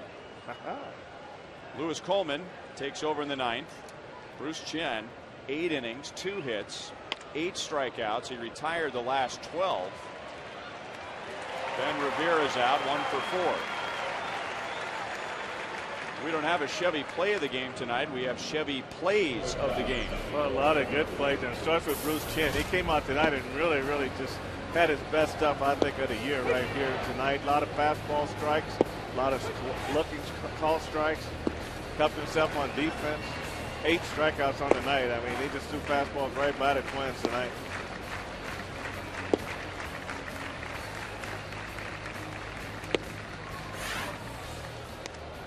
Bruce's career ERA against Minnesota was 6.59. Just 1 win and 4 losses. Ball 1 to Trevor Plouffe, and Coleman comes with a fastball across the knees. 45th game for Lewis Coleman.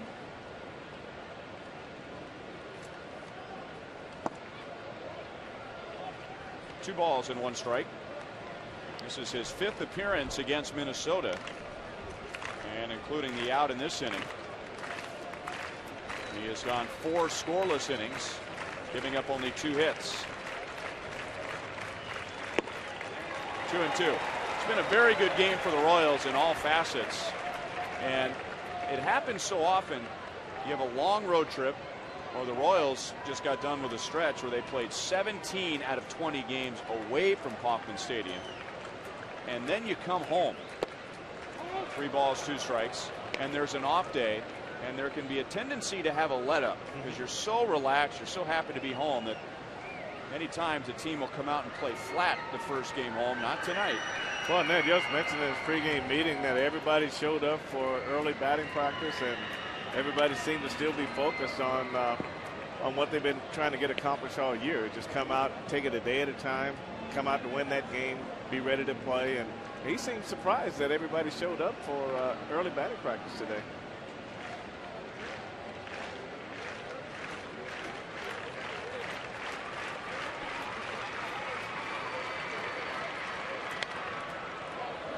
Still 3 balls, 2 strikes. Lewis Coleman went through that period where he just got away from his fastball and started trying to throw more sliders. And in Cleveland, when as Dribble Cabrera hit the walk-off home run against a slider, said he'd been sitting on slider because that's all he's been throwing is sliders. And had a meeting with Ned Yost, pitcher coach Bob McClure, and they got back to, hey, what is your best pitch? Your best pitch is your fastball. Let's get back to throwing the fastball. He strikes out Trevor Plouffe.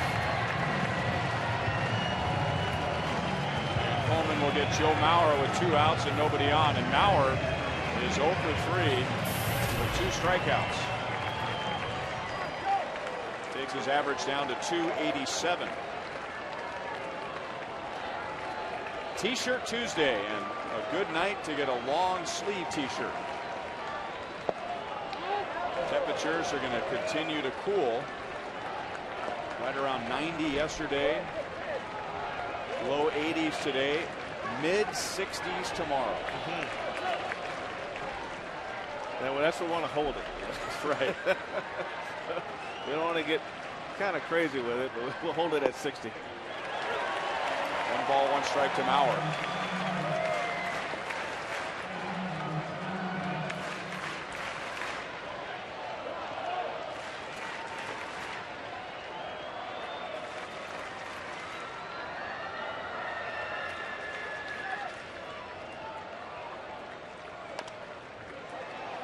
Past Coleman, and Moustakas doesn't have a play. Remember, we were talking earlier, Mauer had shortened as if he was going to bunt to the left side, and he had all kinds of room with Moustakas deep and off the line. So Bauer's only hit tonight is an infield single. Well, you can watch here. This ball bounced right in front of the plate, and Mike comes in and realized he didn't have a play. And sometimes you can get deep, but you also have to be in a position where you can kind of cover some plays like that. But you get back on the grass at deep shortstop, like two shortstops, and balls like that usually come into play as base hits. Michael Kadire 0 for 3 tonight and 0 for his last 18. Trying to grind through it with a sore left wrist. And Coleman's ahead 0-2.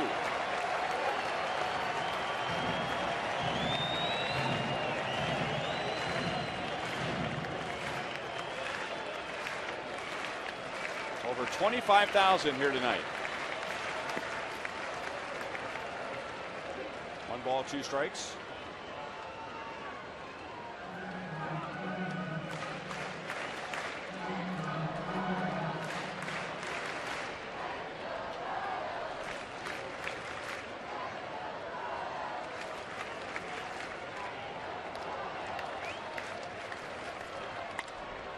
Line to left, Alex comes up, and that's the game.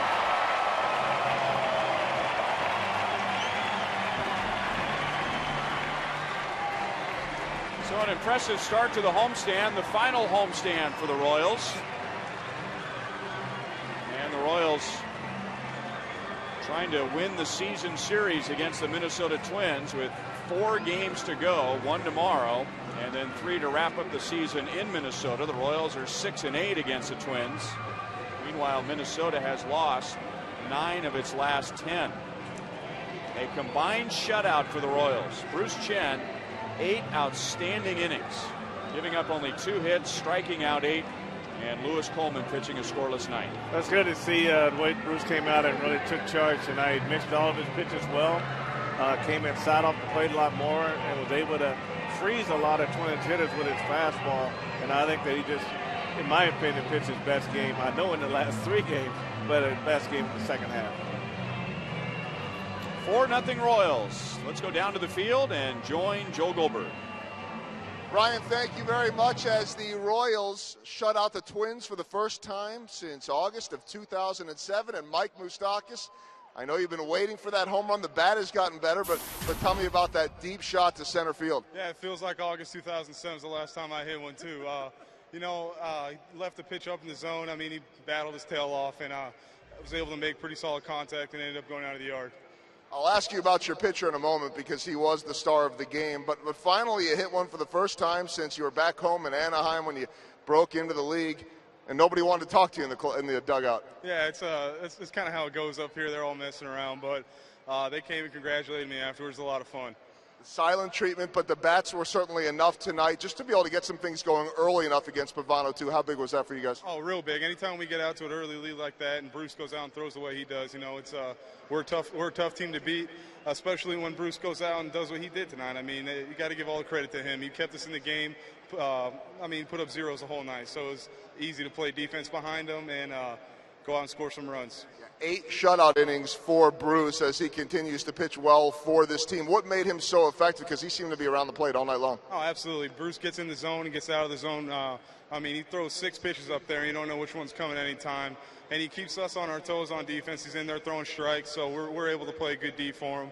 And, all the credit goes to him. He threw the heck out of the ball for us tonight. Sure, it seemed like 2007. It wasn't that long, but congratulations on the homer and the win. All right, thank you, Joel. All right, that is Mike Moustakas hitting his second big league home run, and certainly a sense of humor, too. Ryan, back upstairs to you. Well, if it wasn't enough that Moustakas had not hit a big league home run since